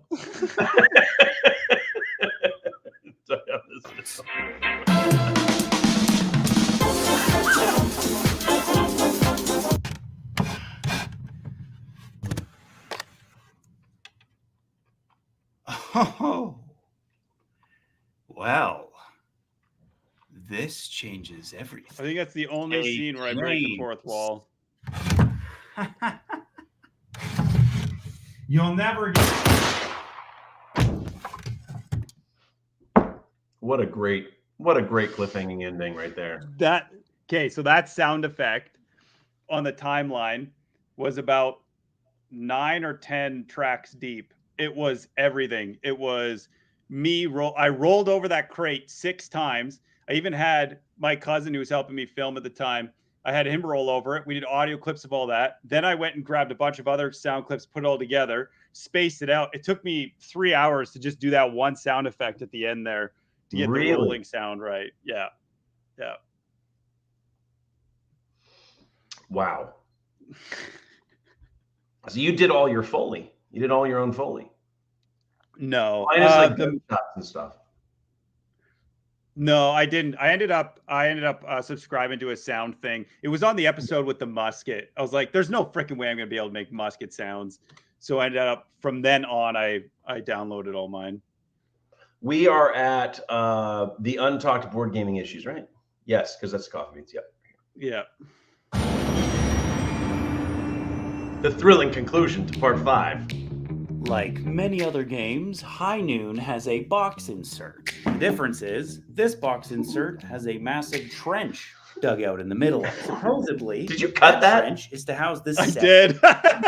4 of which are posse decks. You pick one of these posses at the start of the game, and you try to wipe out all the other posses with it. The trench also holds all the gold. The gold you're awarded for your aggression and killing this entire time, look at the tip of my nose. Okay, I'm gonna tell you, I spent hours fixing it, but the tip of my nose, the light was catching like a hair or something, and it was white, and so I spent an hour tracking the tip of my nose with a little black tiny box to cut out this stupid white hair. Did you just not know it was there when you were filming? Absolutely not. No, I Oh did my not. God. Anyways. Thank you, Adobe After Effects. Posse members. The gold that is tallied at the end of this 12-round game to crown a winner. Yes, the trench holds pretty much everything. I have a different theory about the purpose of this trench. I'm convinced that it only exists to catch the tears that'll be pouring out of your face when 7 decks worth of cards explodes. I know. Because you tilted the box slightly past flat. It's pretty terrible. That's why I created the starter deck, starter card, starter set decks, boxes. Yes. Of course, my dad was like, "Just put rubber bands on it. What's your problem?" Yeah, you said that too. But it's true. You shouldn't have to. My hacking counter. Roasting, hacking, and reinventing board games since I was 8 years old. And this game is no different. Here's the totals thus far. Oh, and I spruced up the graphics a bit. But this isn't some ordinary board game review video turned hacking frenzy. No, you see me as Pwnz the player, but you also see me as Quentin Leroy, the leader of the Leroy Gang posse, and I just finished looting a crate. Hey, James. You'll never...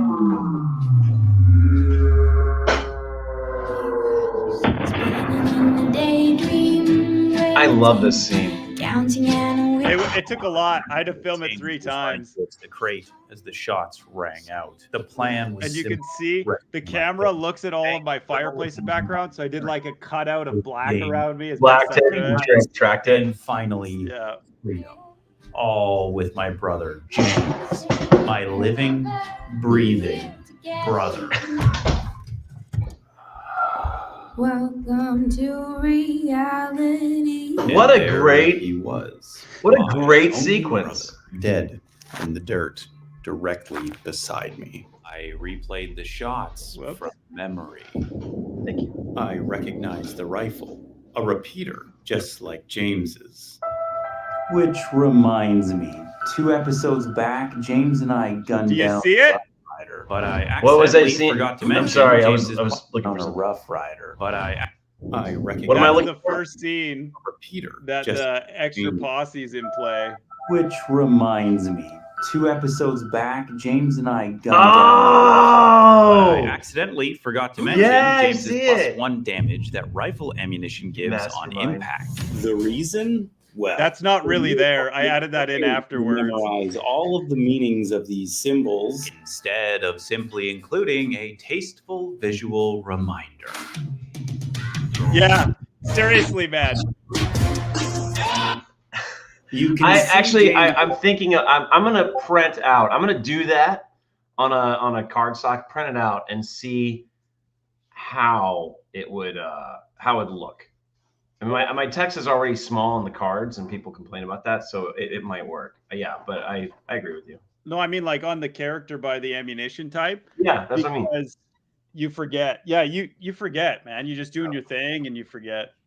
Yeah. James's repeater rifle on his mini. By the way, it is lunchtime in Florida, so I'm gonna be eating a pizza. Oh, And okay. here on this card, and then this one. Oh, well, that rifle turned into some sort of shotgun hybrid thing now, didn't it? Because it's new.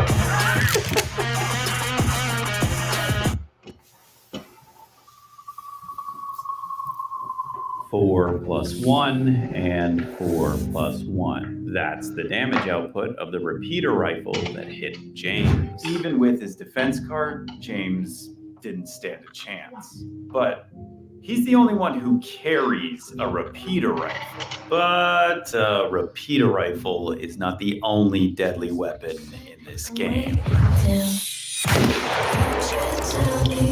Cool, Steve. Cool I cut. was supposed to rescue them. I was supposed to swing around to the front of the bank and save everyone. Ah, it's you again. All of them? I was supposed to be the one on the ground in front of this crate, dead, not them. Change my faith. You deceived me. Give me back what you've taken. Undo what...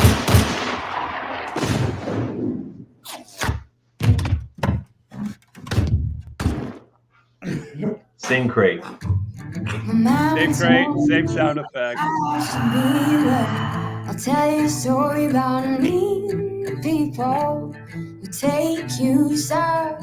When you don't know what the end of this video series is, this is trippy. This whole thing is trippy. Is it confusing?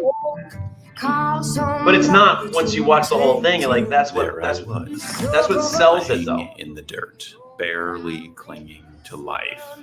Take you to a bad, bad place. I dropped a meager defense of 2 against 13 incoming damage, leaving 11 damage to chew through my health bar. 2 of those shots came from the same repeater rifle that took out James, and the third distance shot, well, I'm not sure I've ever heard that rifle before. Yes, repeater rifles are known for their quick cycle. Oh my god, dude. This lighting is so bad.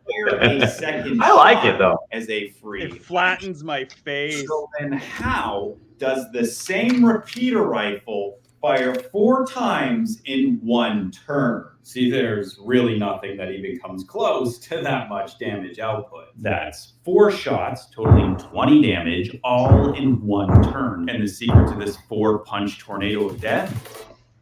Coffee. Sounds like an overpowered strat to me.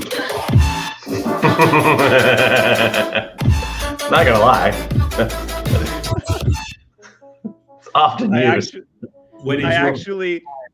To be honest, okay, let me be honest right here. I'm gonna be real with you, vulnerable. That's level with me. I missed that. If you didn't tell me, I'm guessing it's the coffee one. On the Facebook page, under that Facebook comment. And I was like, oh my God. You hadn't even put it together. I would have missed it. Yeah, I missed it completely. That's hilarious. I'm ever playing, this coffee repeater strat can seem almost impossible to defend against. Especially since the rules don't mention anything about free actions in combat, or if you're even allowed to defend against them. I catch it now. Hold up. To make things even worse, with all these This weapons, was a hard one. First-time players end up in a giant guessing game. Are the weapons on my minis just for show? Do my characters start the game unarmed and I have to loot a crate for a weapon? The answer is no. Your character starts with its weapons, but the rules never clarify that.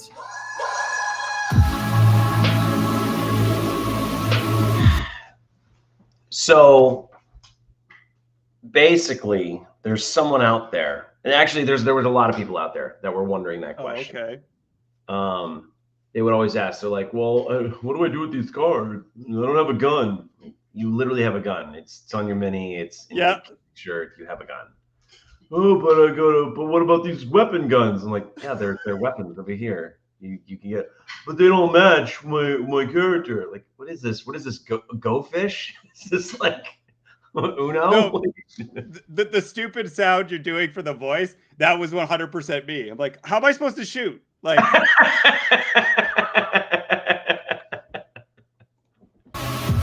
but hey, if it's not clear, that's a fault. That's my bad. You know? Breathe. Just breathe. My mind raced as I acclimated to the tidal wave of pain. I was hit with a double repeater volley just like James, except for this time there was a distant third shot.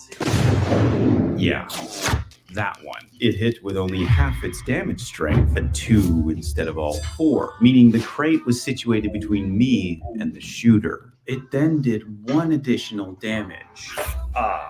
More rifle ammunition. Rough Riders. They carry rifles with shortened forestocks, like in this card. And then they carry a different rifle in this card. Oh, yes. Whoopsie. I know.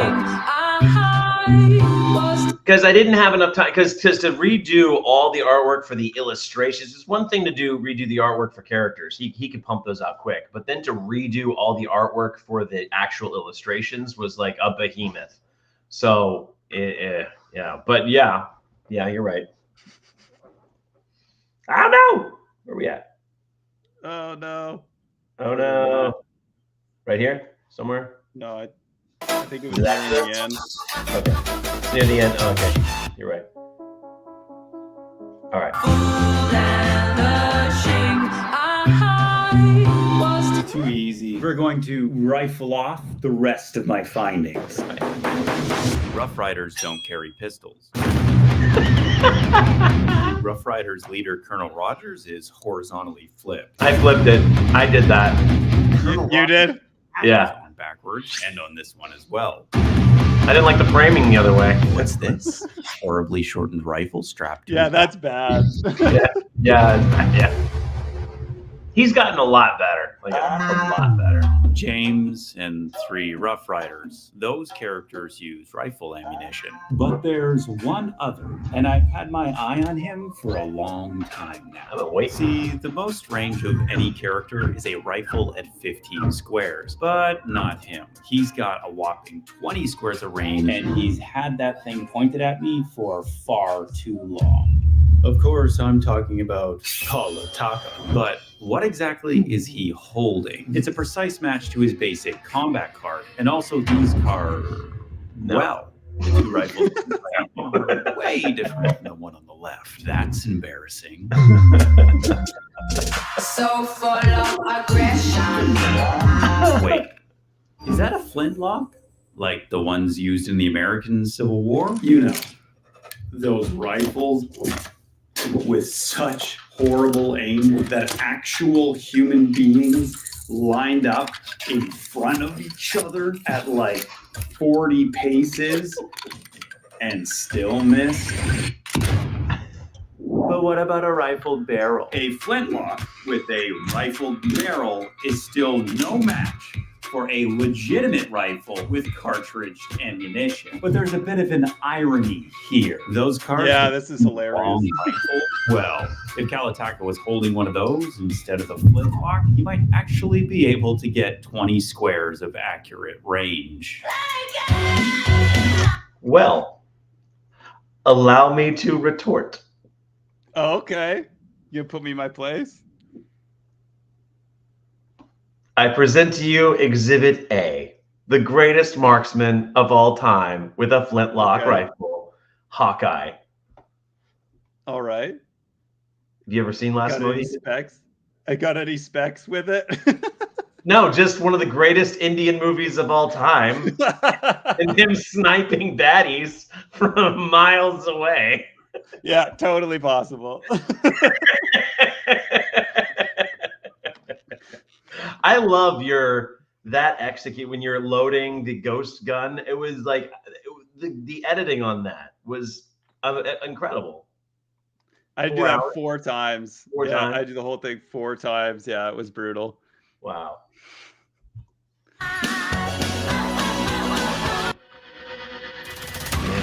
No Last Movie. My Shame on you. entire posse reduced to 1 square of health. Me dying in the dirt with a near fatal blow delivered by a gun that could have never reached me in the first place. Lies. What I failed to realize Was that the man holding the repeater rifle was just around the corner. this is gonna be fun. That lighting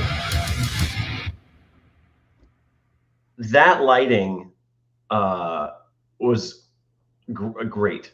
Like hiding the face over the hat and stuff. Like, did you have to edit a black cloud over that, or was that? No, I just stuck one of my RGB lights real high and then cranked the ISO real low. See, I don't even know what you're talking about, and I'm the film guy. All right, I think we're here. Yeah. All right, here we are. There's you as a gunman. Get to sit You've been down. watching it. Long way to gain command. only to realize that the game rulebook is trash. Yeah, Gameplay is I started awesome, watching it but while I was already waiting for the spot on, premiere to except start for the final one. WT Okay. Like in this game, High Noon is a Wild West shootout tabletop strategy game that plays like a video game, What a beautiful except setup. for all of these issues so far. That playlist is here. On this show, I take you through the storyline of the game while exposing its mess up, and all of it is filmed in this one room. And yes, some of these may sound like a joke, but they really did this. Yes, we Welcome did. to Board Game. Yes, we did. Most ruthless Shamelessly. game testers in existence. Now, let the hacking begin. Why don't you tell everybody here what you did 2 decades ago? Not so talkative now, are we, Sheriff? Here. Let me help you with that. You strolled Your up to acting my has gotten father, so much better. The town thug, I know, right? with the crime, but you couldn't. So quite those get cuffs I 3D printed as well. Really? Somebody had to pay. You knew. You knew the Hales rode through town the same day your horse went missing. But you're a little outgunned against a big old gang like the Hales. So you decided to lock up my father instead. My father tried for his pistol. In desperation, he went to throw a fist.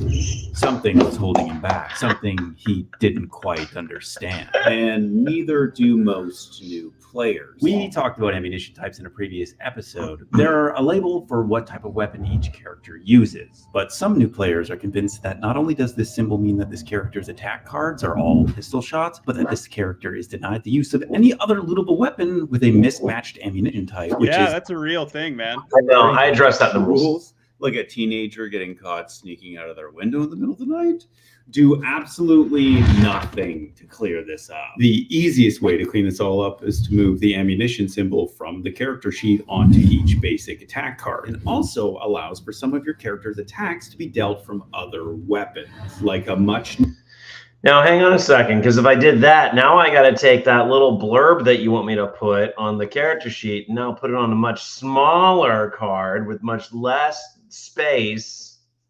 But I hear you, and I don't know what to tell these people. Like, it's an attack card. What do you want from me?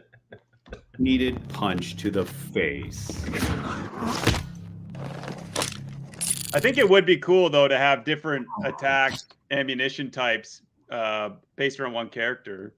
No, oh, But- sure, for sure. And if I can, I'm not against the idea of having that icon on there. As a matter of fact, there's an expansion posse that's Elsu's Warband. Their fathers come into play, and one of them is a shaman, and so all of his cards are like spells and stuff. But he can also use his cards to heal you rather than deal damage. Okay. And so I have an icon over the various value of the card that it basically, it's simple. It's math. So you play the card to heal and they have to play a card to defend against it. And then you do the math, and whatever's left over is how much health they get back. So you Gotcha. could expend an attack card, a good attack card that has a terrible defense card, so you can get more health back, but then your sacrifice is that you're out of the attack card, right? So Well, yeah. that introduces the idea of having icons on the card that do things. So I agree with you. I think that's Even if you left it on the sheet, the character sheet, and just added it to each card, then you could also have where there is a punch, where this card's only good for punching good for attack, or something like that. That's definitely something to think about. What I can say is there's no minimum range. There's only maximum range. Right. So if somebody's like, well, I don't know if I can punch him and he's right in front of me. It's like, yeah, but your range is 10 and he's within that range. So Right. So just attack him.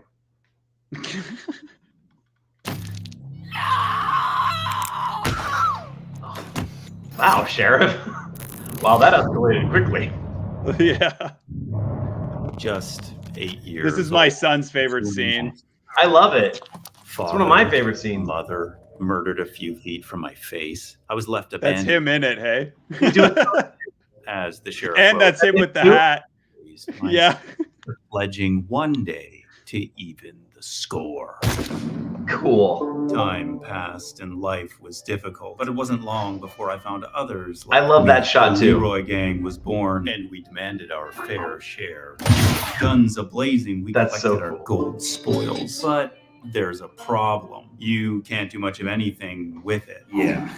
I'm actually struggling right now because Ah. I enjoy this game. But like The gold divvied out in this game is only used to crown a winner. Such a wasted opportunity. So here's my fix. Swap out the game's gold tracking system for points.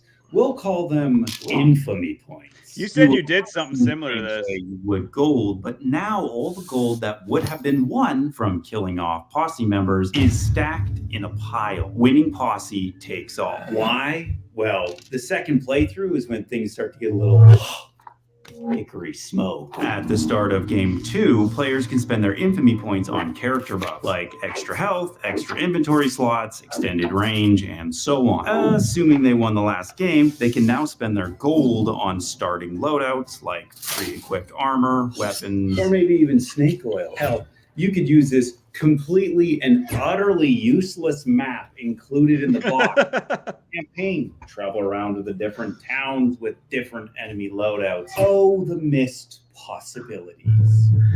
So that's exactly what I did. So That's exactly what you did. So I created a High Noon role-playing game system, and it's a module that converts the whole game into an RPG. And it has basically you have a blank character sheet with slots for health bars, for your range, for your bullet, whatever types. And then you get like poker chips that decide, like, basically what you do is you have a certain amount of points at the beginning, gold, and you use those points to purchase, your health, your weapon type, your range, all the things you're talking about. And then you can also purchase your starting deck, like that you'll start with. And then you can purchase like permanent, well, they're not permanent. You purchase these tokens, these poker chips, and they're like attacks and defense. Some of them are loot cards, some of them are like loot pouches and extra cards in your hand, all that stuff. And you can play the attacks and defense chips during battle until you reshuffle, and you basically cash them in during battle to add to your attack or defense. And then you lose them until after the combat ends, and then you get them back for the next combat. But it's all about, and then as you go through the game and you're killing off baddies, you're getting that gold, and then that gold is experience points, which you can then use to level up and purchase more stuff. So totally doing that for like the legacy game that you're talking about. And that's why I created that map, was to show, like, here's all the landmarks. On top of that, I just wanted to pull this up because this is more close to home, because I'm probably not going to, like, we did a test of it. We did a play test of that system for about 3 months. We did a 3-month campaign, and it was, everybody thoroughly enjoyed it. So I feel confident that I gotta write the campaign and do stuff like that. But Yeah, pretty much got it. But that's far down the road. What's closer to home, because it's being delivered and you'll get a copy of this, is the High Noon expansion. And that's actually the old artwork. There we go. That's the new artwork. So this is the marketplace. And so what you're going to get, right? So now what you'll do is you'll put your gold on the gold earned side. And I think I changed the colors too. I flipped it so that the gold earned is gold and gold spent is gray. And so what you do is, as a free action, you can slide over gold to the gold spent to buy various items, and you do it as a free action, and you can be anywhere on the map. So this is very, like, you will love this. You will love this for all of the OP strats and exploits. Then what happens is at the end of the game, you still take all the gold that's in the ashtray, and that's your victory points. So spending gold does not hurt you. Interesting. In winning the game. It's not a tit for tat. It's really like an end game Deus Ex Machina, basically, at the end. So we definitely have that. That is coming. It'll be in the big box that you get whenever they arrive.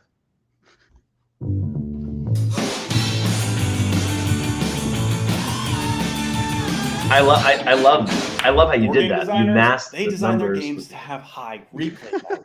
And a Oh. great place to start is This the scene. boards. Yep. Tile maps. We gotta talk are about this. Extremely high detail, and they have this weight to them.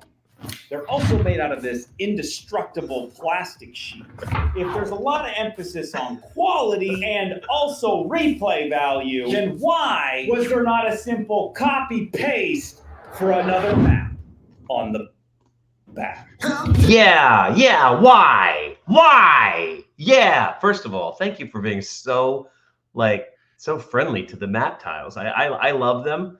But some people have complained about the lack of weight and how they slide around. What are you talking about? This is the heaviest map tiles I've ever experienced. I really enjoy them. Actually, they're high detail prints too. Thank you. I think it's because they're used to cardboard, and they like that cardboard thickness. I don't blame them. But this was actually part of the plan. The part of the plan was to have a print of other maps that you could just flip it over and do reversible tiles. The cost of doing the print was not the problem. The problem is that the process, and this is a lot of people have asked this, and that's why I really wanted to address it, because it's a legitimate complaint. The process of printing double-sided on tiles is these sheets, they go through the printer and then the printer rotates again. And so it creates, not all the time, but about 45% of the time, there's a drift and it pushes the print off. And so I would have to throw away 45 to 50% of all of the prints and only have 50% to 55% of what I paid for. So right now, at the scale of 5,000 copies, I can't do it. I just cannot afford to do it. But I will. But like my plan is, if God willing, this brand grows because we're popular, and we go from selling 5,000 copies to 5 million copies and what have you. I'll have the economy of scale to be able to print to my heart's desire, throw away all the trash, and deliver reversible tiles. Until then, it's just the nature of the restriction. Yeah. Sorry. But you have this white blank tile that you can draw your own draw on.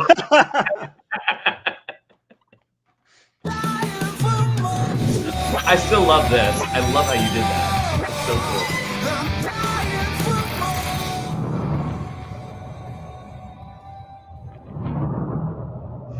I lay there mortally wounded, my brother gunned down, staring directly at the waste of skin responsible. This is gonna be fun. I like this transition. That's a cool transition. Him and the sheriff have been after my gang and I for as far back as I can remember. And now my entire gang has been reduced to 1 square of my health.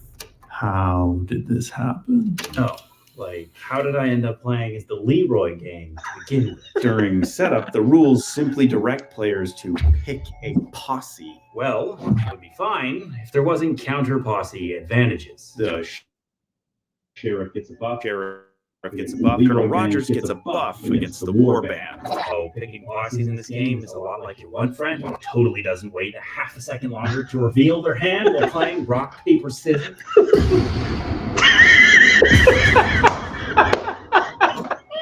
Are you serious? Example. After the player who's most likely to rage quit chooses their posse. That's acceptable. You know, a lot. Yeah, go ahead. Oh, I was just gonna say, I've shown that scene to a lot of people, and I asked them if they get it, and a lot of them say they don't. The rage quit, explode cards everywhere was where the scene started with the mess everywhere. Did you get that? I didn't get that either. Oh my god. But I knew you were talking about the rage quitter. You know, there is this little thing called the High Noon Constitution. Oh my god. Get up, Quentin. It's your turn. You're still hopped up on caffeine. You've got one move, then 2 actions. It's time for revenge. The Pumas! God, I love the Pumas. Deputy Gates. Oh, how I've been waiting for this. You know, you really should have killed me, Gates. Dad knew exactly what you were doing. Yeah. He saw this coming. I'll see you in hell.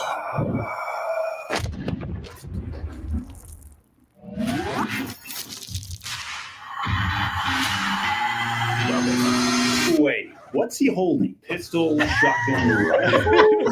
Certainly not pistol. So bad, man. Beauty of the firearms in this game. He may as well be firing a bullet from an El Camino. That's pretty much how I put my guns together, as you know. Ambiguity. Tacos. Those cookies that are half score, half caramel that you get from Costco at Christmas. A non-comprehensive list of my favorite things. Apart from my 2 kids, the real reason why I get forklifted out of bed every morning. But because there's no tacos or Costco cookies here, let's look at the massive ambiguity right below this image. It reads, add 1 explosion icon for every 2 points of damage Quentin has taken. This explosion icon means that this is an attack. Charge! And the number above is the damage of that attack. So what does it mean when stating add 1 explosion icon? Does it mean add 1 damage to the attack of 5, or does it mean add an additional another 5 damage? It's kind of like walking down the beach and spotting this sign. Yeah. Vertically or horizontally. Yeah. That's cool. That's cool sequencing. So let's figure something out here. How badly did Deputy Gates get blown away? Well, let's assume that the explosion icon means add 1 damage. So 5 damage from the card, plus 6 damage from the math of my health bar, plus 3 damage from the explosive round. That's 14 damage in 1 blow. If I'm not mistaken, that's the most damage delivered in a single attack in the entire game. But even if you had the highest defense card in the game, a 5 from Colonel Rogers, you'd still have 9 damage going directly into your health bar. That's enough to wipe out almost half the characters in 1 trigger pull. Yeah.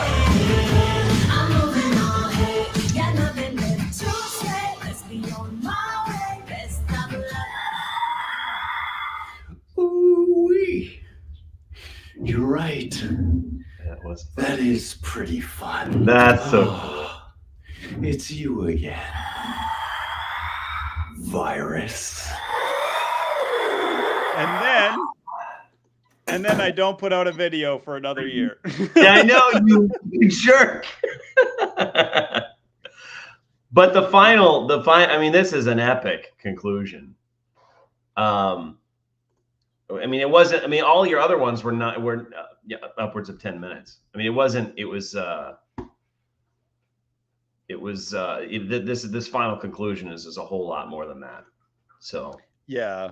I thought about breaking the episodes, and I was like, no, I just need to finish this thing. I just need to bang it out, finish it. Actually, I don't know if everybody can tell by now, but as we're going along, it's starting to get more and more enjoyable to watch it because I'm getting better at filming and the pace and what it means to be entertaining on screen. And even at the beginning of filming for this last episode, by the end of it, completely different style. Like, it's much faster by the end of it. It's more punchy. There's a section in there that we could pause at, but it's like a minute in where I introduce myself, and I filmed that like not even a month ago, and I stuck it in there, and you could tell it's way different. It's so much different than the scenes around it. Are you ready? Oh, I did want to say, I said it while it was happening, but just so you know, when you were walking in, when he gets up and he's like, it's time for revenge, and you're moving in position, my father was watching, and he's played every posse like it's his job. And he was like,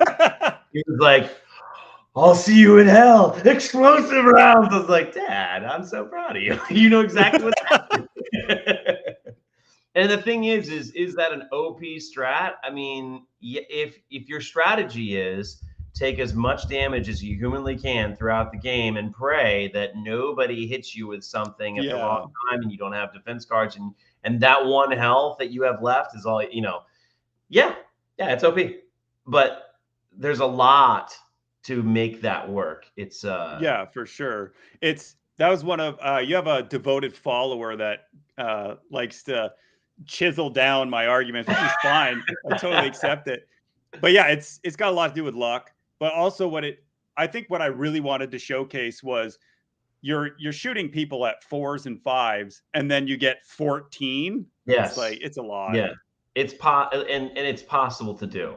And that's the issue. That's the thing. I like that. I like that you're finding the ways to do maximum damage. All right, here we go. For every board game developer, you launch a game.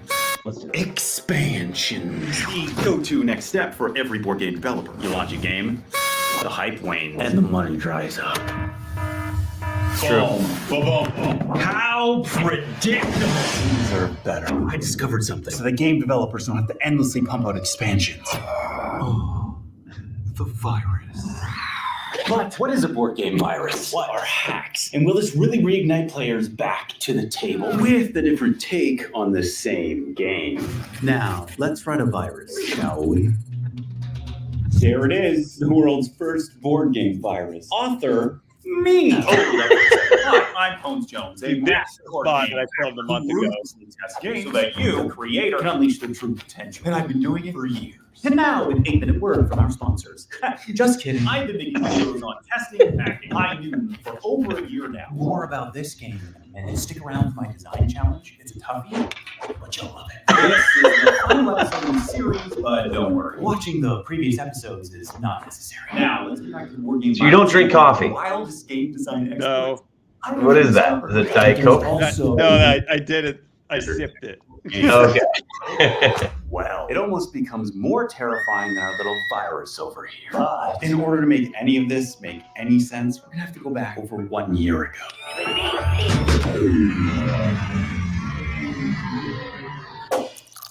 See, today's the day that Dwight Seanock's little baby High Noon successfully kickstarted. C-Knack. C-Knack. Oh, my bad. Sorry. It's a Wild West shootout strategy game that feels a lot like a video game. But nobody wants to be made a fool on Kickstarter Bubbly Day. So he searched us out, the most ruthless game testers in existence, and fired over a copy. When we're done, your game will reign supreme.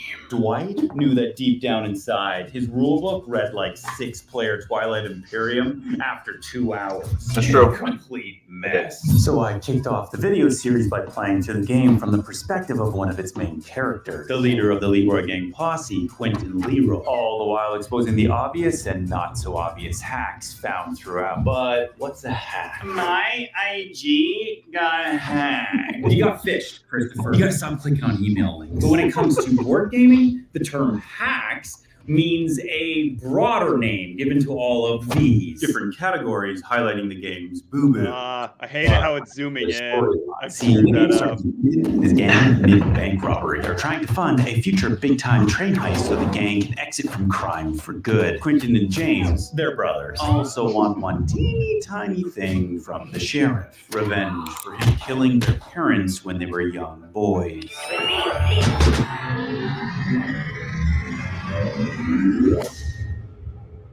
Listen, I'm a hacker, and I see the world very differently. For instance, gamers see this rulebook as a hot, steaming, poorly executed pile of sizzling garbage. But not me. No. I see a hot, steaming, sizzling, giant door-sized hole in the fabric of this game, where I can walk in and do whatever I want. Actually, I found this many hot, steamy, giant door-shaped sized holes, and the biggest ones are yet to come.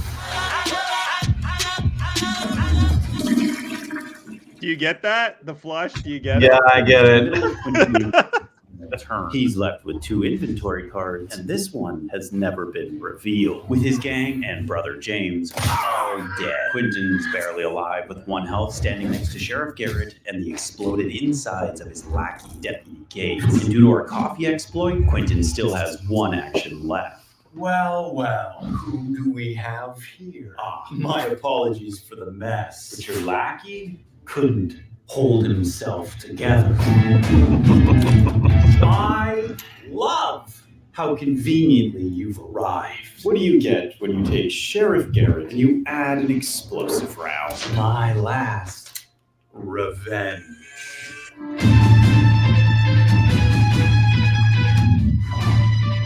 Oh, it's you again.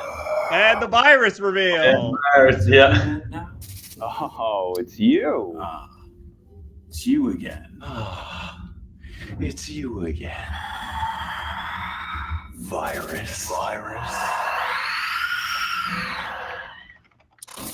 Have you ever seen a game that comes with 20 10-sided dice? But none of them are ever rolled, not even once. I'm not talking about High Noon, it doesn't have dice. The use of these 20 dice is a rather clever trick found inside War Bonds. Much like High Noon, it's a character-based So strategy. this is how I want to do. I thought you were going to do your paid This advertisements. card from High Noon into placements in them.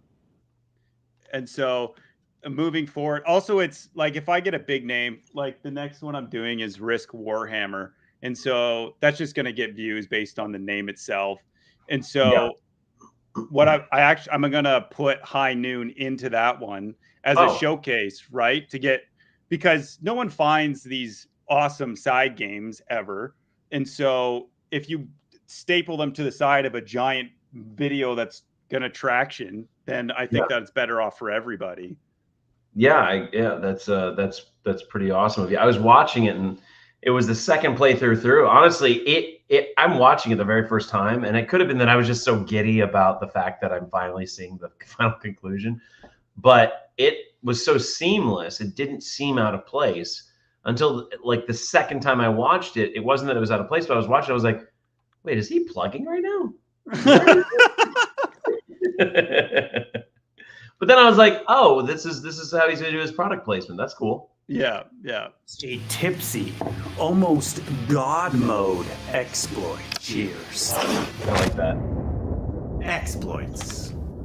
Hacks.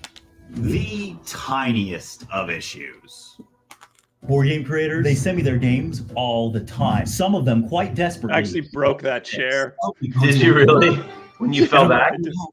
Okay, cut. Bro, we're done. I'm giving you the dollar we agreed upon, okay?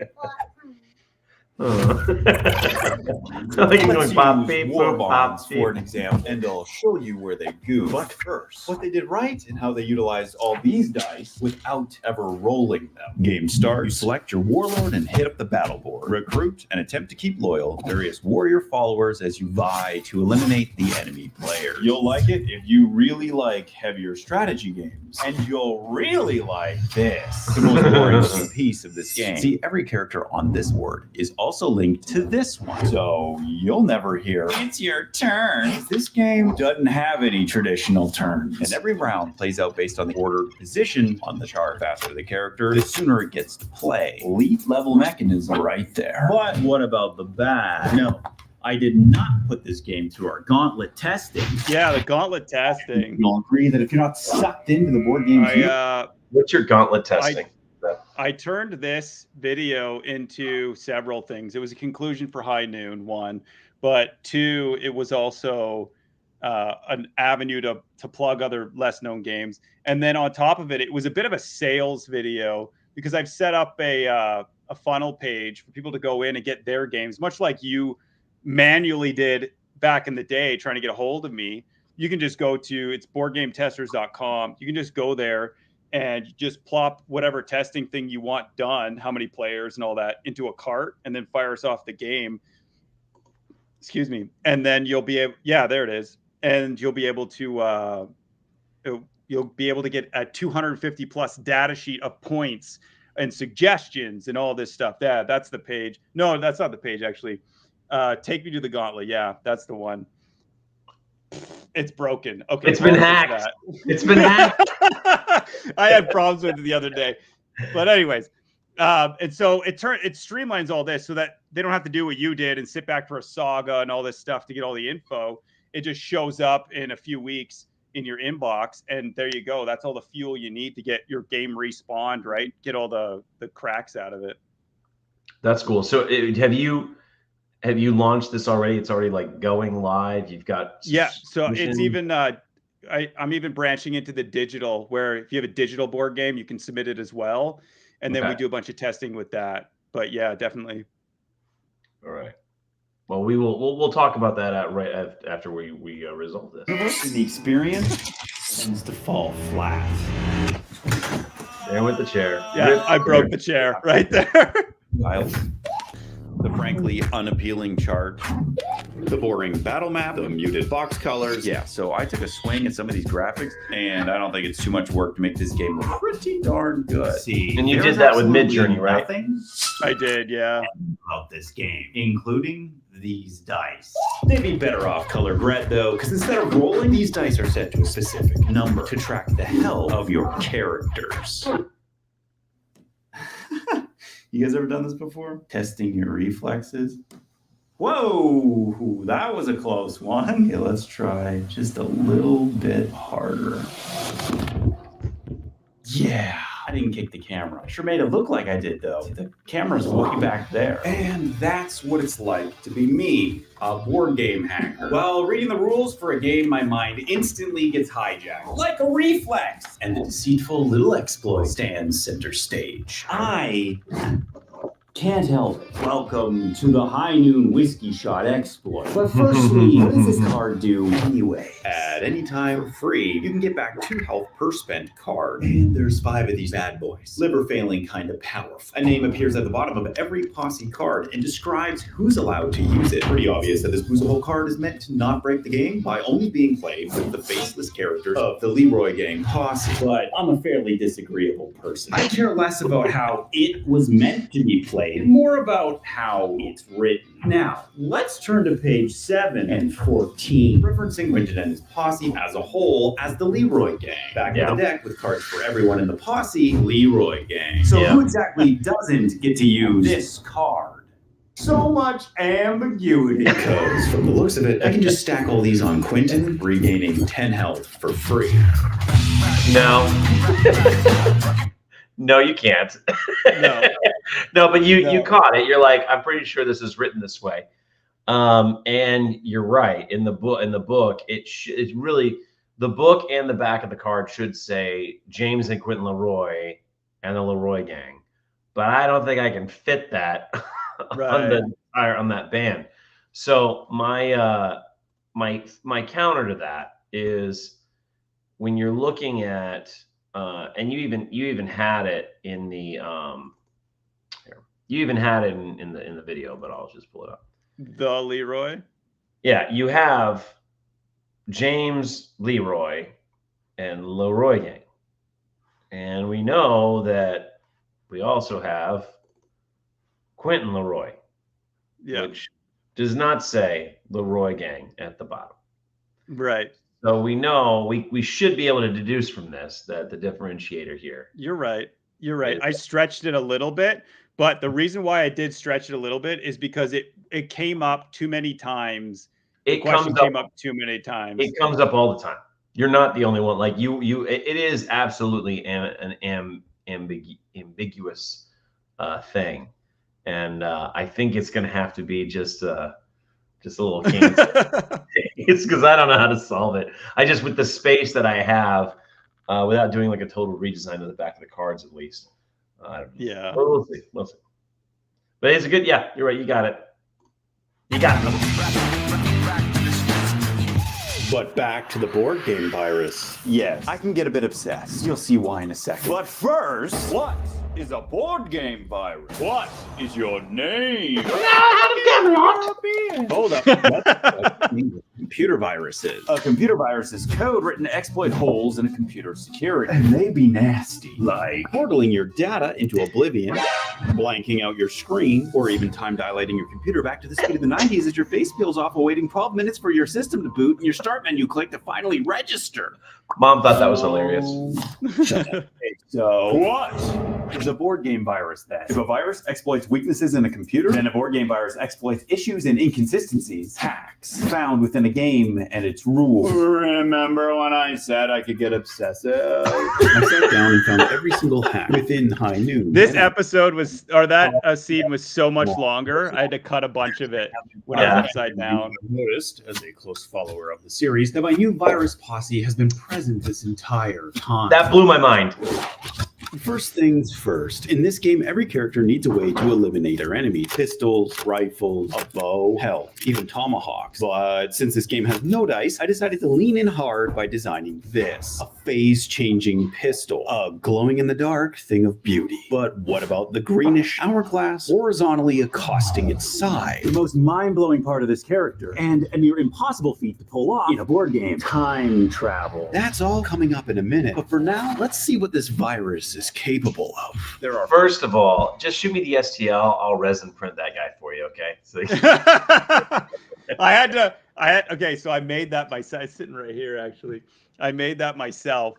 And when you get in real close, it is a mess. Let's see it. You want to show it? Yeah. So there was one. It's the camera's not going to let it. Yeah. But there was one shot where I slide the camera close to the character.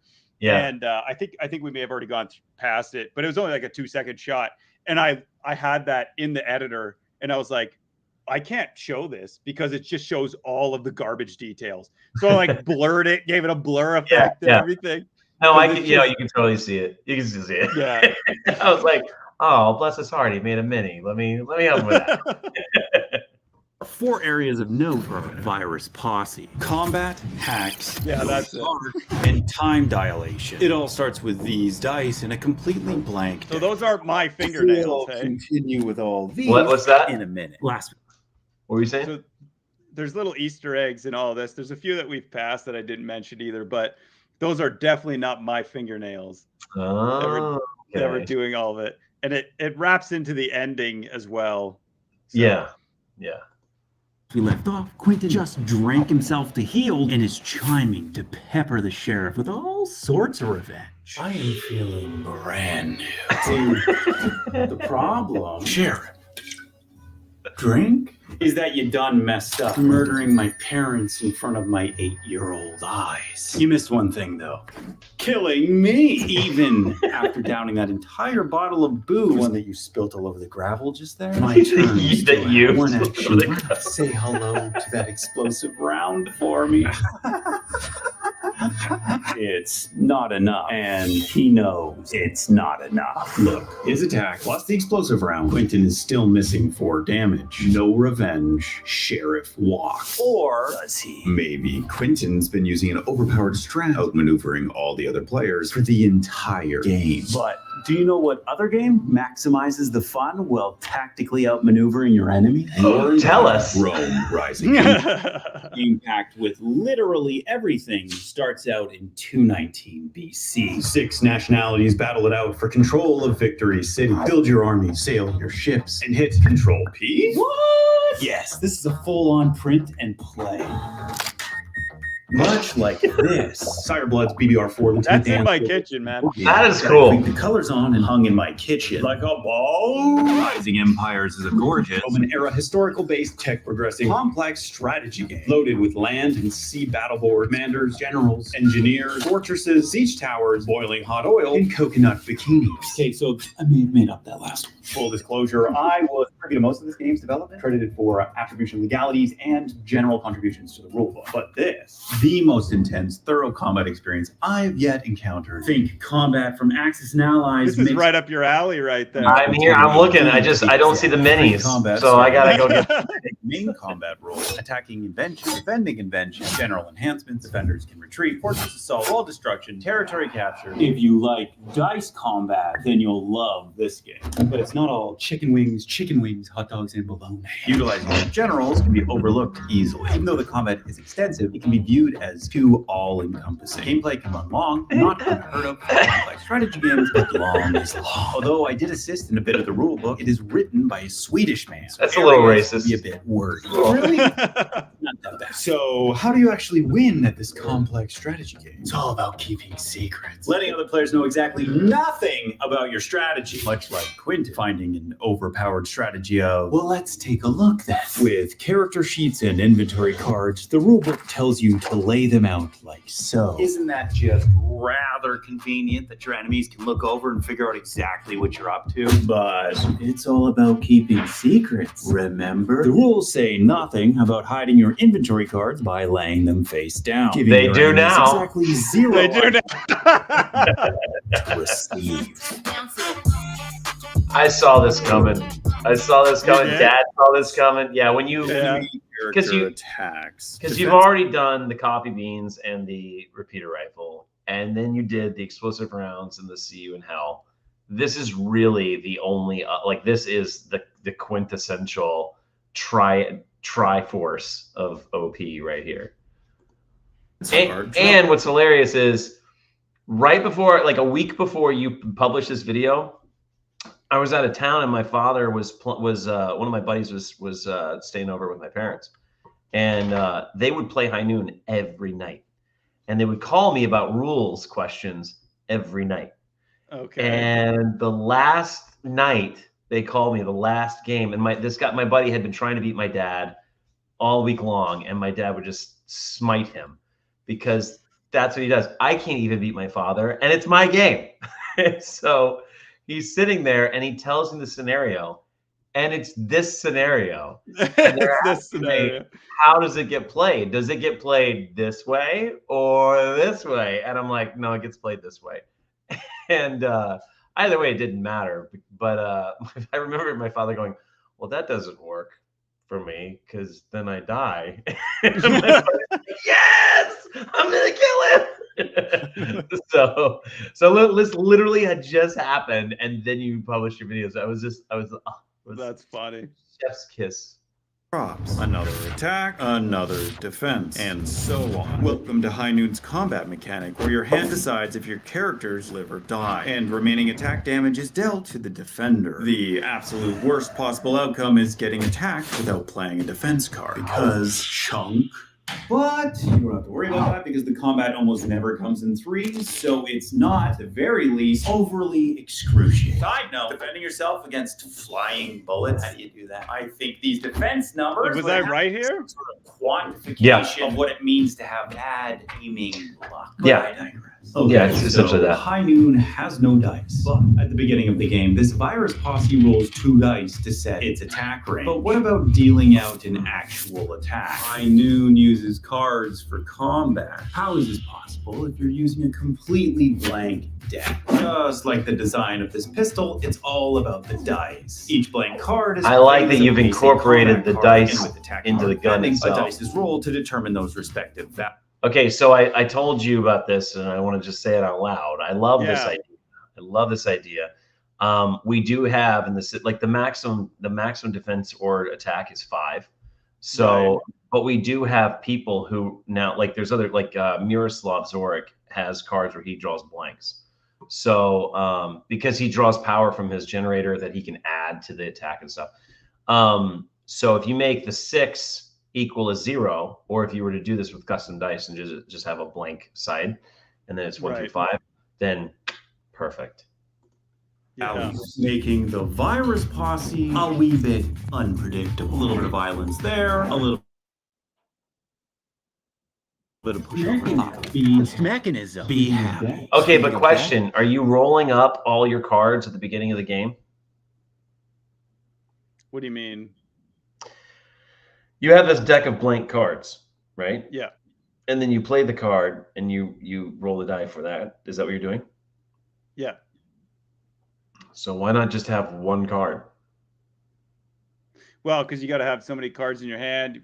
How many defenses do you have? You know what I mean? No. So, as later revealed, as later revealed. Oh, okay. Sorry. We'll continue. I guess I missed it. No. It's you address it in the video. No, I don't. I'm just saying that with the info later on, like you get 12 cards in your hand, but how often are you maxing out your hand, especially with more than 2 players? You're almost never maxing out your hand because you have so many things flying around, you're defending against and everything. So how many cards do I know that's in my hand so I can play, I only have 3 cards left? Because you're saying just have 1 card, that's the virus only has 1 card? Because they're blank, and he defines what the card is every time he plays it. Right, but how many? So I always get a defense card then? Because often in the game, you don't have a card to defend because you just don't have that card. Okay, so these cards, are they white, or would they be like red or blue to define if they're defense or attack cards? No, they're blank. You can use them as defense or attack. I just I feel like you're zoomed in a bit too much. Take a step back. How many cards do I have in my hand? If I'm getting attacked by 3 people, or 4 people or whatever, do I have enough? Okay, it's your ammunition. It's your ammunition. There you go. That's the word I'm trying to get. Yeah. Okay. I see it. Okay. I'm with you. What about this deck from earlier? Remember how terrifyingly overpowered cutting the deck was going to be? We'll get back to that in a minute, but right now, I want to show you. Each character sheet boasts an ammunition type, gives buffs to your character. The virus posse don't get one. The beauty of a phase-changing pistol. It can be whatever ammunition type you morph it into. If the virus posse is up against, let's say a Rough Rider, it would now be able to phase change into a rifle, giving it the +1 damage rifle buff. But what if the virus was shooting at a character that doesn't use a ranged weapon, like Kia? Game breaks in half. All done here. Not so fast. The virus simply completes the attack without an ammunition type. But specialty cards like these can also force a phase change. And for the virus, equipping these doesn't take any action, so go nuts. What a jerk. Well. Where are you hiding that rabbit's foot? Because when I pull this trigger, my turn's instantly over, and you walk with 4 health. Not exactly the revenge I'd had in mind. I just needed a smaller gun. It's such a cool sequence. Playing those defense cards now. With even more firepower than the I was so embarrassed when I realized after filming that it's not twisted right. Pepperbox Derringer, the hidden inventory card that I've been hinting at for the past couple of episodes, and it's only missing one thing to make it the most lethal Somebody called it the game. Explosive rounds. Meet the Pepper Boombox Strat. It totals 24 damage, enough to liquidate the deadliest of foes.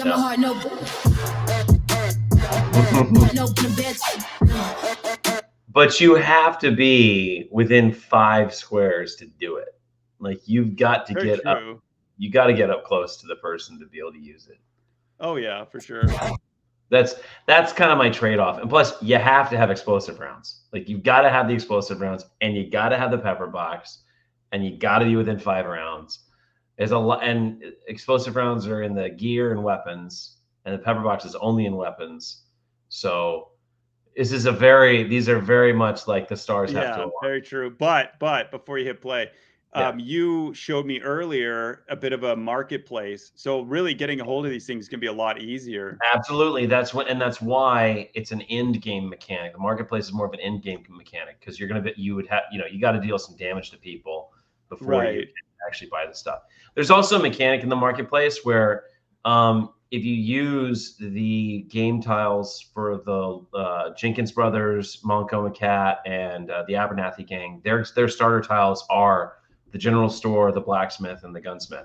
And so it becomes a zone control game where as long as you have enough posse members to equal 2 or more gold and value inside the store, then you control the store and you lock everybody else out. And then nobody can buy from that store. So, then you end up having people fighting in stores to kick people out so they can actually buy stuff. But it gets even deadlier. What if I told you could unleash a multi-attack that couldn't be defended against? Well, that would sound crazy. That would have to be a glitch. That could utterly destroy the game and its mechanics. There's no way that much firepower can be used in one go. Well, you absolutely can. Yeah. There you are at the checkout, salivating over your fave. I did this scene so many times, like 6 times. Australian smoked sun-baked, deep fried, gluten-free. The kids couldn't get it to throw properly. OMG. Extremely handsome and completely stunned, the teller stands unprepared for the unseen threat. In an instant, you invert your pocket. Extreme couponers call it the Holy Grail. The goose that's golden. The potato mash train of gravy. The stackable coupon. No one per purchase limit. Virtually unstoppable. And the pepper box Derringer behaves in the exact same way. Remember how this game's combat works? An attack, then a defense. Rinse and repeat. Well, this card reads, may fire all remaining shots as a free action. Yeah. Did you catch it? What you probably heard was, after shooting the gun, you get to fire off the rest of the rounds as free action. Sounds reasonable, but that's not what I heard. I know what it says. More exploitative hacker. Remember? Let's take another look. You may fire all remaining shots as a free action. Free action. 1. So, what my master hacker mind hears is... Fire the gun and then fire the remaining 3 rounds for free. All of the damage from the 4 Derringer shots and 4 explosive rounds stack up. Like a coupon. Into one massive attack. And since one attack only means one defense card, boom! A virtually unstoppable exploit, piggybacking the oh-so-effective Pepper Boombox strat. Yeah, I have to fix that because it really needs to say as free actions. That's how it needs to be written. So I'm actually wrong with this, and I pinned it in the comments, and I really want to hone in with the viewers that I'm not God. I don't know everything all the time, and I screw up.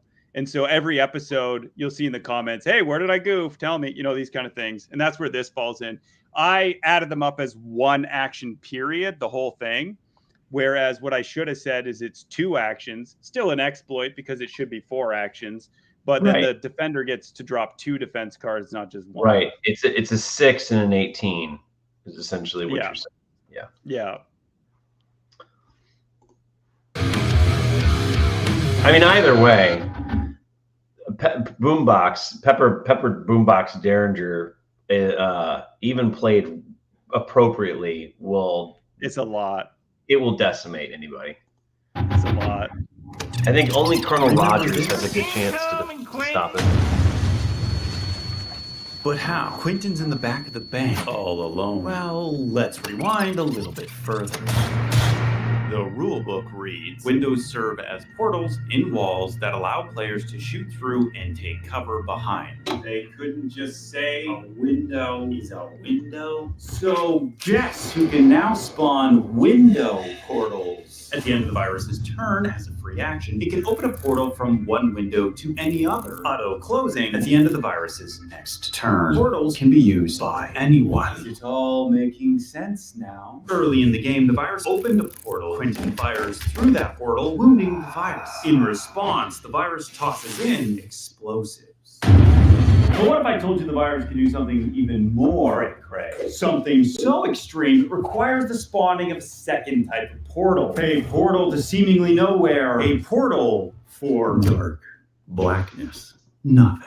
You're currently observing through the eyes of the virus. You went ham on this expansion guy. Standing braced in almost a trance, slowly repossessing. Wait. Think back to the beginning of the episode. What is a board game virus? What are hacks? And will this really? Have you actually played this guy on the table? With the different take on the same. Full out? No, I haven't. This is an expansion replacement. Well, that would come down to how powerful is too powerful. Think about it. A virus can only be as malicious as the game hacks its feeding. The virus wasn't really meant to be launched with the game. It was just meant to highlight all the garbage stuff going on in the game. Almost de facto virus immune. But what about a board game prior to our gauntlet testing? A game like High Noon, uninfected without virus. A virus that starts every game here, suspended amidst the black, only surfacing after all other posses have completed their first turn, meaning the virus evades first round attacks. But this is not the start of the game, and the virus is not here just to evade attacks. Using an action, a black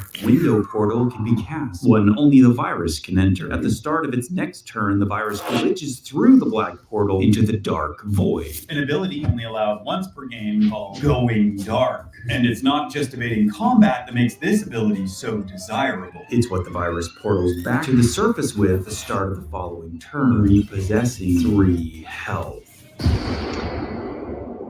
1, 2, 3. You don't like that? Better start. Well, it would confuse me on how you tied that into transitioning into this part, because I'm like, well, these aren't health, these are cards. Right. Yes. So okay, absolutely. So I filmed these about a month apart from each other. And I didn't realize that I started or ended on 3 and then started on 3. And then when I was editing it together, I was like, oh, fuck. Yeah. That's all right. Praying. It's like with blocks. When you're convinced that with careful gravitational negotiations and those 3 anchor digits, that your 4-hour infinity build will in fact not topple. Okay, so this is a maxed out hand in High Noon, forcibly adding those 3 new cards at the end of your turn. Discard old cards if you must, because you're never allowed past 12. That's all well and good, but just like building blocks, you can add an infinite number of expansions to High Noon. So, well, where do all your cards go when you're defending against 6 other posses and also dealing out your own attacks on your turn? Gone. And now you're screwed, never being able to replenish your hand. Just like with building blocks, this game topples hard while trying to defy gravity with its allocated 3-digit cards per turn. So, here's my fix. If you're playing with more than 4 posses, simply add a card that you can draw every turn per extra posse. Oh, okay, I'll finish it.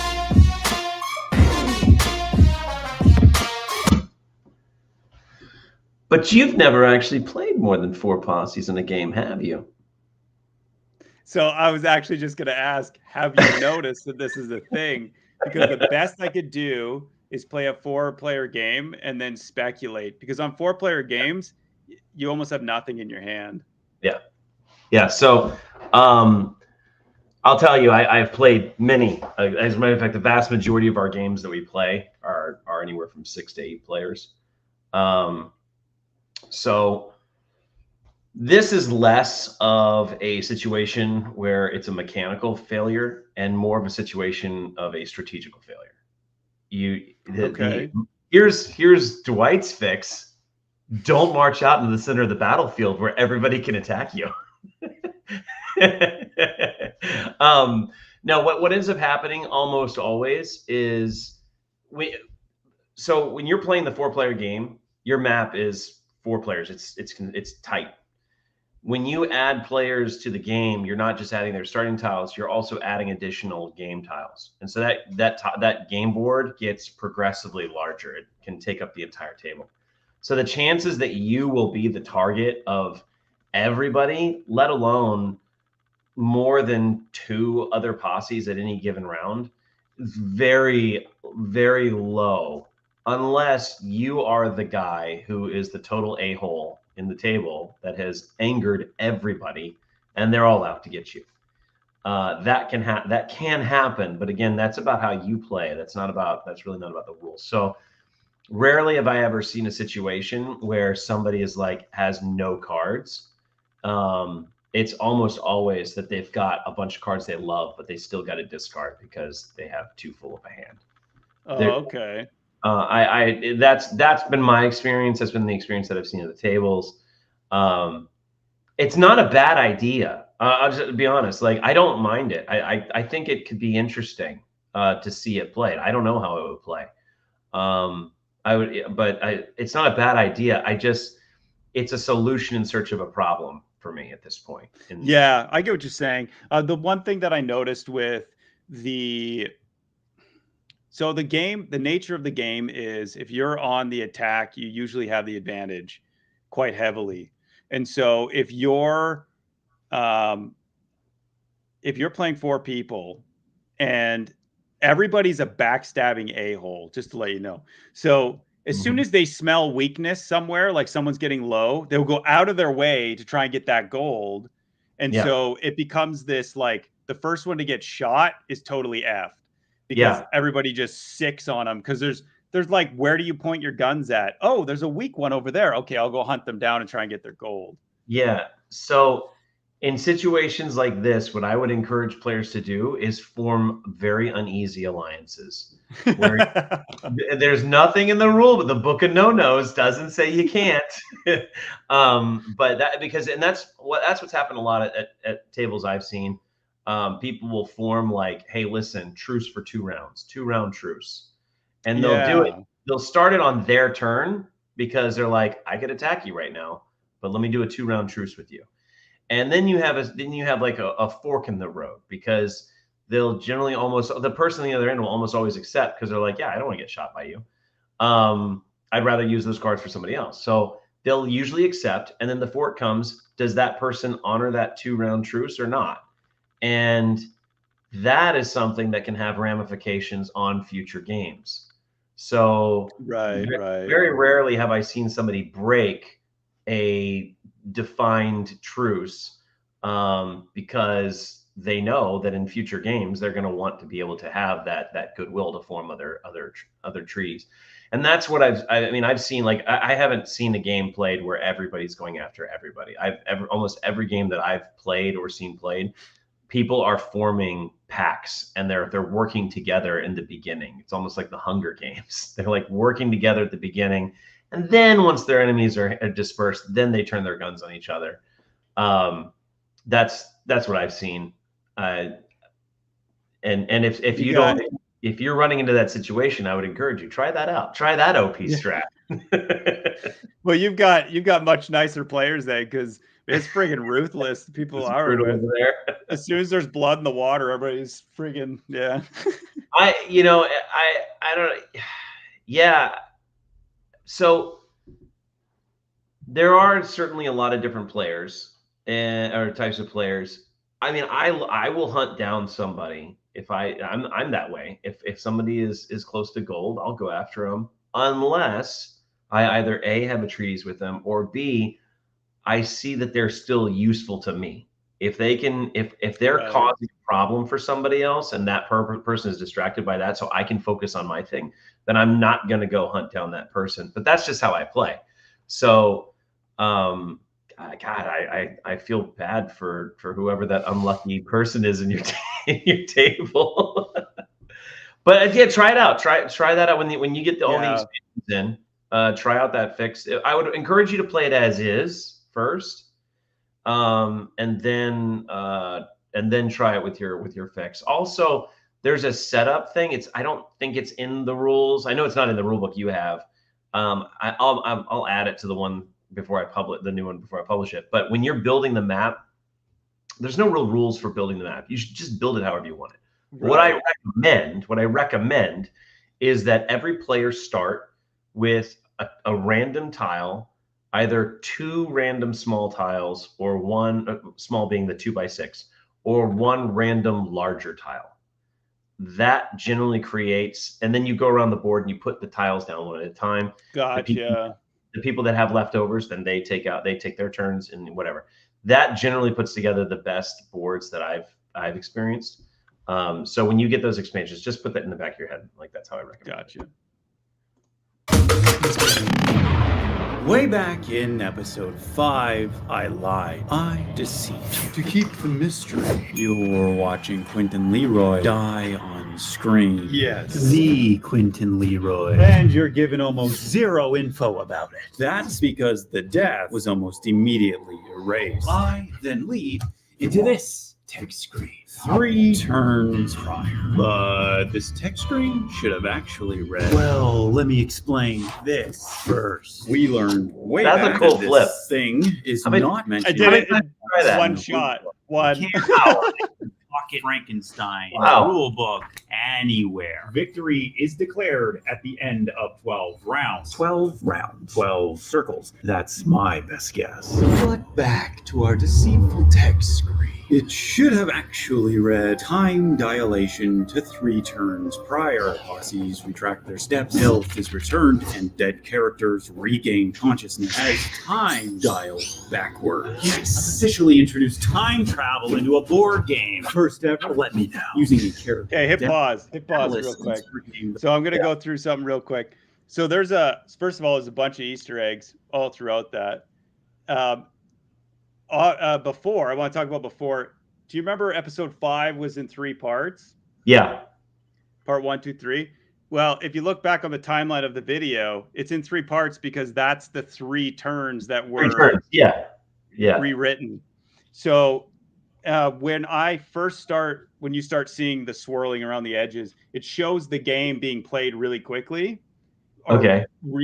Going backwards, retract their steps. Right. That is, to the best that I could do over 2 years of gameplay, that is the every single posse's move throughout the entire game in this video. Wow. With portals and everything. So if you have to play it backwards in order to watch the game progress, I think I might have messed up one of the war bands, but that was the best. I took like 3 hours researching where everything was, and it was a lot. But anyways, that was and it includes the virus too throughout the gameplay of the thing. And so, and then later on, I'll show you another Easter egg thing that I had later on, but that was that. So for those of you board game publishers out there watching, wondering if you should have Pwnz Jones do your videos, this is the level of attention to detail that he puts into his videos. It doesn't matter how big or small your game is. Like High Noon was a nobody game. Nobody knew High Noon was.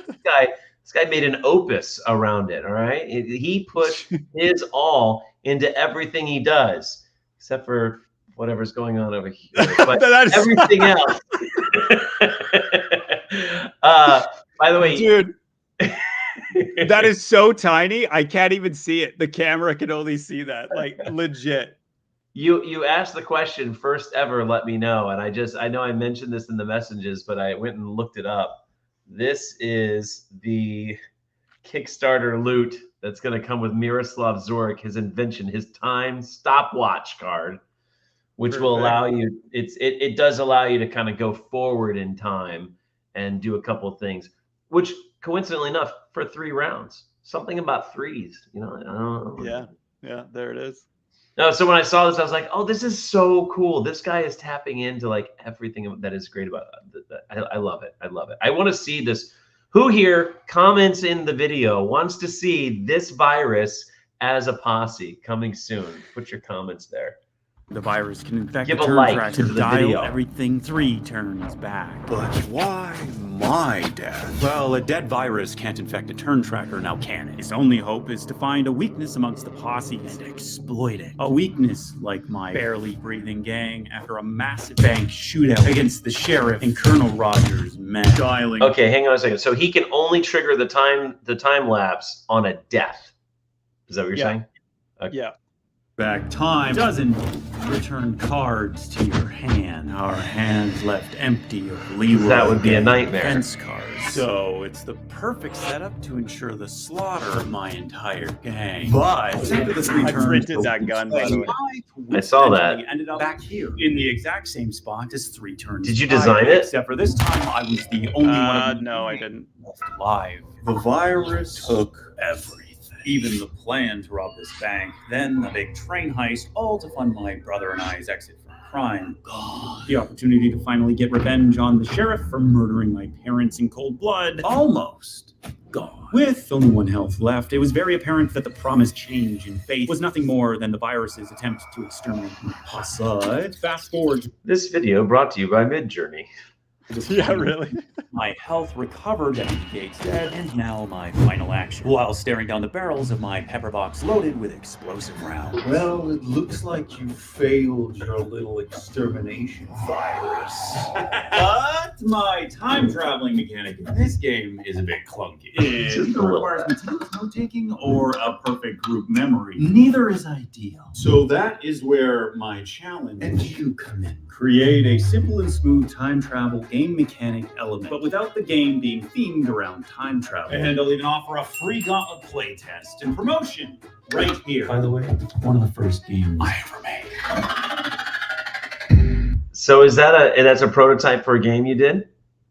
So it was a game that I did. I built it into a video game, and then I sold that company, so I don't have rights to it anymore. But yeah. But you made this game, and then you turned it into a video game. That's right. And then you sold it.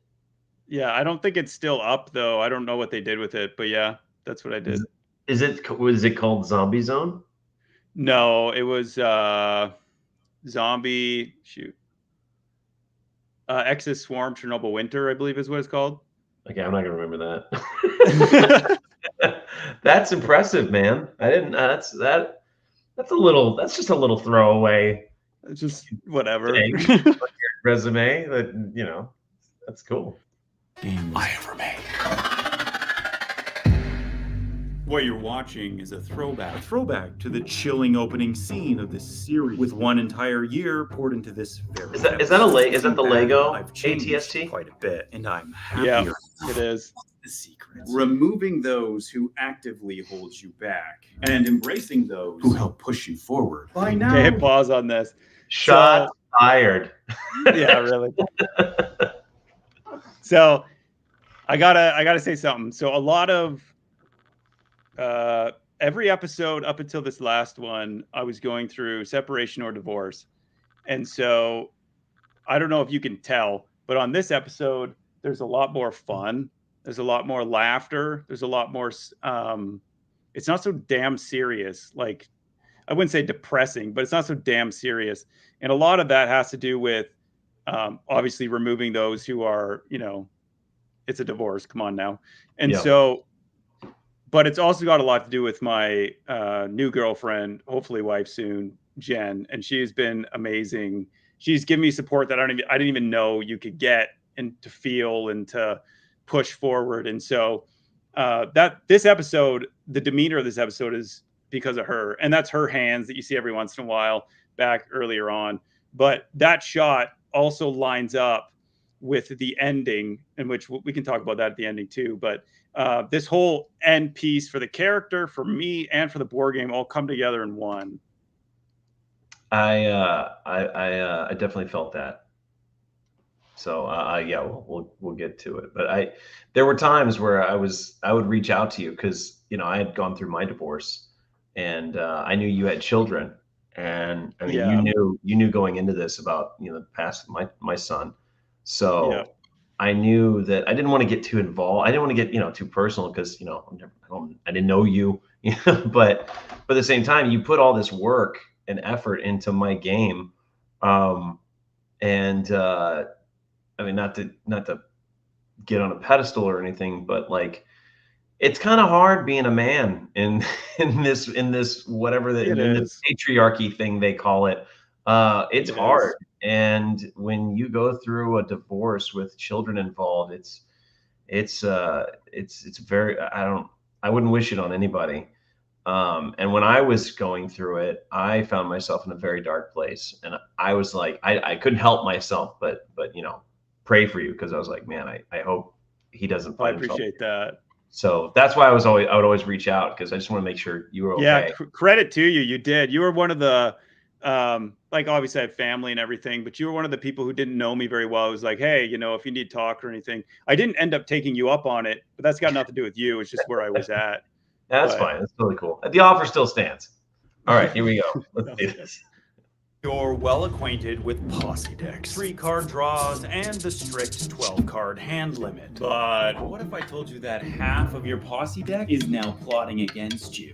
However, you're about to learn that removing posse members does anything but push you forward. With a population of 3, Elsu's Warband shares a 40-card deck. I love that you broke this up. Distributed amongst the characters. That includes a 22% overlap between 2 of them. I didn't know that. I had stats. I had sheets of stats and percentages and counts and the whole thing, because I was like, I'm gonna figure this out, how many. And so from the very beginning,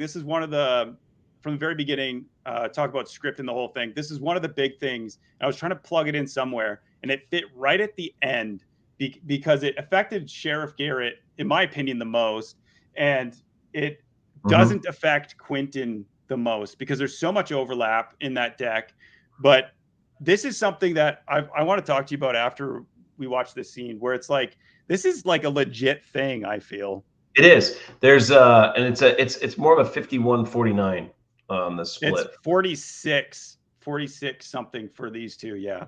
It's not 50-50. Card split with no overlap. So, what happens when a posse member takes a permanent dirt nap? You might be thinking, Hey, dead character just means dead cards in your hand. And you'd be spot on. however, just when you assumed that it was game over for those cards, think again. In a terrifying twist, those dead cards They assume a life of their own, lurking in the shadows. waiting for their moment. Approach those freshly drawn 3 cards with extreme caution, especially if you're the sheriff after a recent bank shootout. I'm calling it posse hand paralysis. Quentin Leroy I call it a dead man's hand.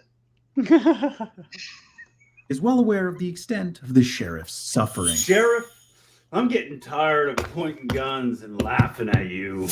Let's recap. You unloaded on my gang before and after the virus rewind, leaving only Deputy Gates's cards in your hand. And now that his organs are freshly juiced, your hand has become utterly. Even if the discard deck is reshuffled, the sheriff's best chance of drawing his own card remains locked at around 50-50. So, depending on your deck, one deck has the It's actually 33%. 33. Yeah, because it's the 50-50, and then you're actually dividing it on. You're drawing 3 cards, so you don't have a 50-50 chance that you're going to draw a card. Well, overall deck, there's a 50-50 chance, which is either 2 and 1 or 1 and 2. And so to make it look worse, I just put the 1. Yeah. ability to paralyze your entire posse. This game is fun, so why would you do that? See, this is the kind of stuff that we catch in the gauntlet testing. This blows my mind. My salute. I did a doorbell thing too, so that it's like hello. Remove the dead cards as they're drawn and consider restricting the more powerful ones still in play. What you waiting for? I think we're ready to rock.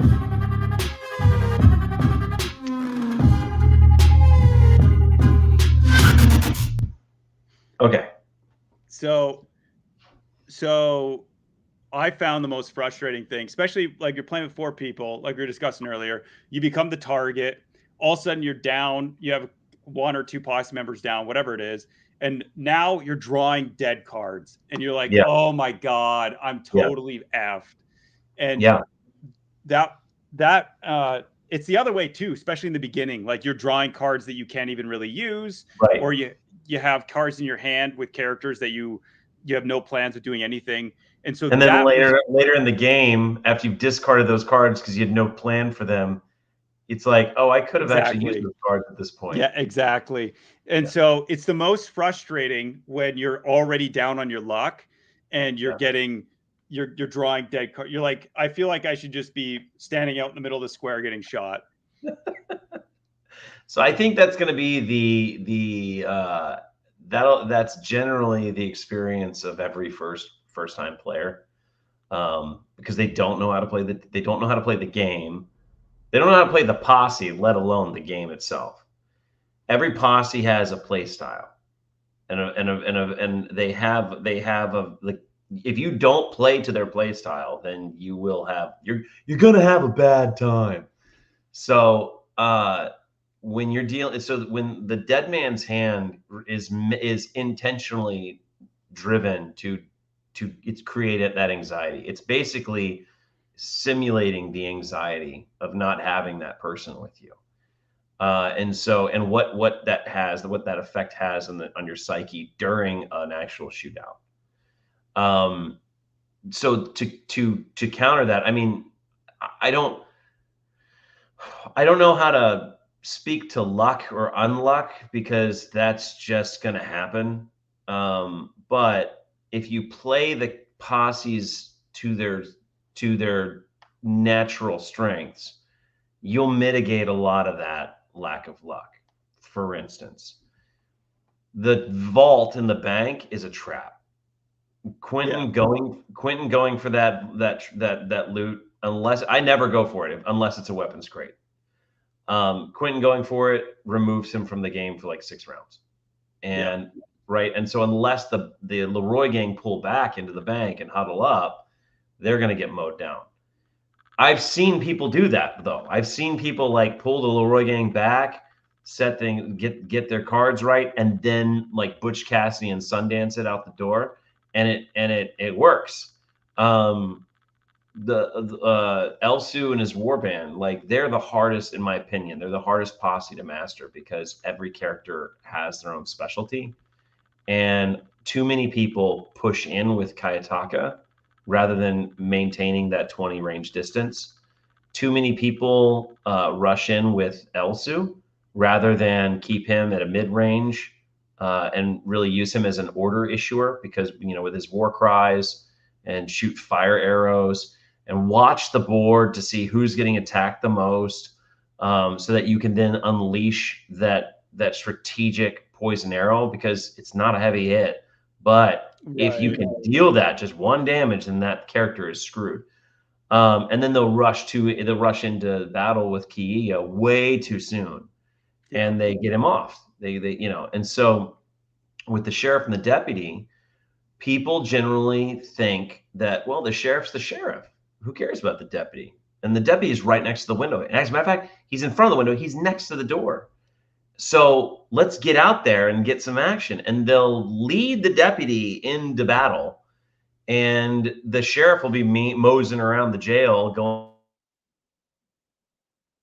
after the loot crate, or maybe he jumps through a window and goes through for another loot crate. But like they don't work together. They never use them as a team working together. And the sheriff he's got those return fire cards. So even though it's a posse of 2 and they only have 2 actions, his return fire card actually gives him an action on somebody else's turn. That's effectively what it's doing. So he's got some things to offset for the team, but it only works if the team works together. The deputy doesn't have any of that. The deputy has some cool cards to hit the Leroy gang with, but outside of that, he's just a shooter. He's a support character. So the best way to play the deputy and the sheriff is for the deputy to protect for the sheriff to protect the deputy. If the deputy stays back and fire and provides cover fire, and for the sheriff to do what he's got to do, you will rarely, if ever, run into a situation where your deck gets cut in half. But that's also kind of like the cost of getting careless, because you're dealing with 2 guys who are basically godlike. They've got the most health in the game, the heaviest hits in the game, right? Like these guys are tough as nails. And then their card disbursement is 50-50. So like you're always going to have something to do on your turn. So that's the point. Like you get careless, you just march out there and get one of them off, and now all of a sudden you're screwed. Yeah, you are. Good. Does it hurt? Feel it. Yeah, just feel that pain. Remind yourself next time, don't do that. And that's I have a rebuttal. Go ahead. So I agree with everything that you're saying. Now, when we put games through the gauntlet test, we enter the testing, even though you get players, some of them never played the game before, or some of them aren't experienced in games, period. And you go through as though you are a new player. Because how often the hardest thing to do with a board game is to get new players. And that's what everybody wants to do. If you don't get new players, your game doesn't grow, it dies. And so the best advice that we give game creators is you have to rig it. You have to do something so that the new player doesn't feel lost, doesn't feel overwhelmed, doesn't feel all these things. You're saying, hey, just, get to know the boss. It's like, great. Okay. So you're asking me to invest. You're asking me to invest a buttload of time so that I know I can finally experience what your game is. Yeah. And that works with your dad and those devoted individuals. But what I would say is, if this is how the game is set up and you like it that way, address the shortcoming. Put a paragraph. Listen, with this posse, you're going to have to stick together, or else you're going to end up with a bunch of dead cards, that kind of thing. And so the new player goes, oh, this is what was supposed to happen because I goofed it so hard because I'm an idiot. And so they're not just lost in this, wow, I can't do anything. I might as well go sacrifice myself in the middle of the square. I totally agree with you. Let me see something here. So I did these back for the Kickstarter. Okay. And I did these little posse spotlights. And so this is just the end of the posse. Yeah. Do you remember these? Did you ever see these? I saw a few of them. Against defenseless desperados, potentially assigning their one-way ticket to Boot Hill. With these abilities and particularly strong attack cards loaded into their deck, the lawmen are a force to be reckoned with, but they do not come without disadvantages. A posse of only 2, their actions are incredibly limited. If surrounded, they can find themselves running shy of cards and health in short order. So choose your moves wisely. Take cover whenever possible. Never let the enemy catch you in a dry gulch, and there'll be a brass star waiting for you at high noon.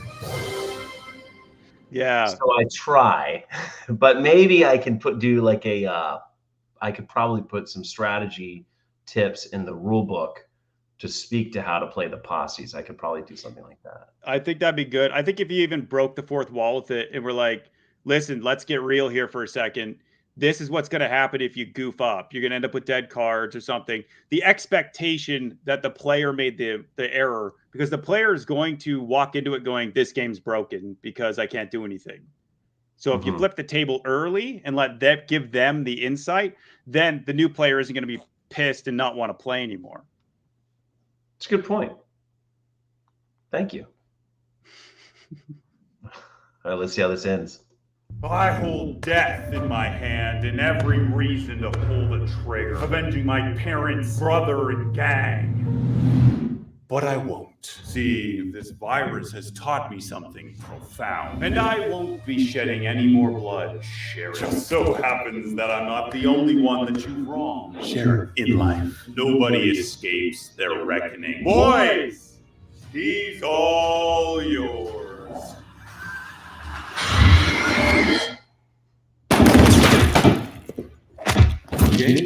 And I bet you're wondering how many hacks I found in High Noon. I'll show you those in a minute. But first, we made a virus and found a replacement for all board game expansions. Oopsie, I wonder what we're going to do in the next video. These are High Noon's total. Would be interesting to see how many I find in your game. Okay, so I know that the credits slide would be very small, but you should still have them, like a rolling credit slide with some ending music, something. I don't think so. That whole ending was made for the YouTube algorithm, because if people cut out if you start going credits, and so you get a drop off at the end. But if you give info right to the very last second, then you're better in the algorithm. But okay. Having said that, so the one lesson that I learned, especially for after the divorce, is you don't get away with anything in life. It doesn't matter what you do. If you cheated somebody, maybe you did something good. Eventually in your life, that will all bundle up and it'll come and it'll smack you at some point. And a lot of people think that they can cheat the fabric of life and manipulate people here, or be a terrible person at the beginning of a marriage there, but it all will just come up and it'll whack you. And that's what the ending, this series kind of drew in for me, kind of put a cap on as well, that divorce happened for a reason. I wasn't amazing, and I did stupid things that weren't, or I did mean things that, looking back, I deserve what I got. I deserve, and it's not like I was the only one who was a tornado, but I deserve what I got. And now I look at this game and I think Quentin, he went through, at least the story I set up, and he lost everything. He lost his gang, he lost his brother, he lost everything he ever did. And that was the level for him. He didn't need to shoot the sheriff because it all came back. It all snapped back for him. And other people would give the sheriff exactly what he would get for being such a terrible person. But that also harkens back to the clip where I'm showing the ring and showing it's like, this was my moving on from, I've learned so many lessons. I've learned how to be better. I have more patience, blah, blah, blah. It's endless. And like we discussed earlier, the video is more upbeat. It's a different me. I'm trying to be outside of my shell and everything, trying to be uncomfortable. And I think that the opportunity of the game was to give me the opportunity to be creative in a direction, to harness my never ending drive to get something done, and to actually put it all and make it wrapped up with a bow and a stamp on it saying, this is where, that's the end of this chapter for everything. Now let's start anew for everything. Well, I'm honored to have been able to have so thank you. Yeah, I liked the ending. It was definitely a good twist, but I can totally see how it speaks to your, like a parallel to your personal life, which is kind of poetic because here you are injecting yourself into the game review anyway. Right. It's very meta, as they say, as the kids say these days. So what's that? So you said Warhammer, or is it Risk? What, Risk Warhammer? Risk Warhammer. Yeah, it's right here. Let me grab it real quick. So Risk Warhammer. Yeah, I got a copy of it. You have this? I haven't played it yet, but I read the rules. It seems pretty easy. So we redid the set, we redid the lighting, so it's all following the dark and grim.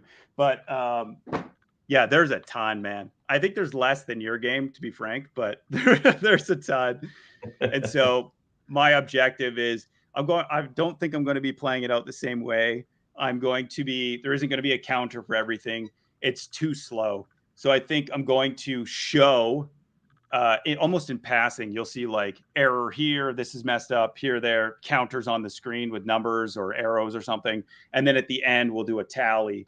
But I want to do a bit of a narrative, but I think I'm going to pull back and be a little bit lighter with it and see how that goes for this episode. Did they ask you to do it, or is this something you're doing as kind of this is how these would look for this pedigree of clientele? Well, so I don't know if you noticed early on, I put a bunch of Easter eggs everywhere. I put this game next to your game on the shelf as what I was going to be doing next. I knew I was going to be doing it next since the beginning, really, but I'm doing it because it has a really big name and I can feature smaller games like High Noon in that video as well. And now that I have my skills down, I've got my website set up, I know that I can hit that with fairly reasonable quality and ability to transfer people. Hey, we found this guy. Oh, now I got to wait for his site to be constructed. So I can just transfer people right into it. Are you looking to, is this you're looking to do this full time at this point, or yeah, so it would be great. Like, I'm in tech, so tech's it's boring until something horrible happens and then it's crazy. But anyways, I would love to move it over to testing. I've got people who are just chomping at the bit to get everything just, endless games being tested, and for the prices that we're offering or the deals we're offering, it's a no-brainer to get your game all figured out before you kickstart or whatever it is. But definitely, and also move it to the digital space, also to set up testing where you can do it yourself. So if someone like you shows up and you go, well, I don't really want to fire them off a game and wait for however, it's going to take weeks, and then they got to test it. And so you're looking at, a few weeks. And so I want to set up a program where you can self-test, where it brings you through the videos and all the questions, and you can fill it in yourself and get scores, or maybe your friend fills it in for you.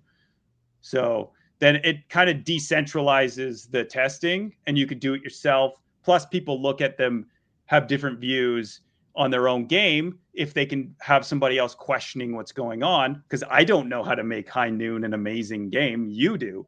And so if I can just spur you in the right direction, I mean, it's worth it right there.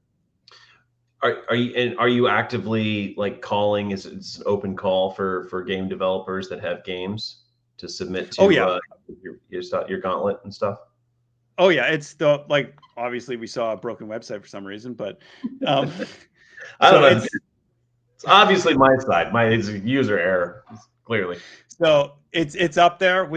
I get people emailing me all the time. Hey, can we send it in? Can you have a look at it?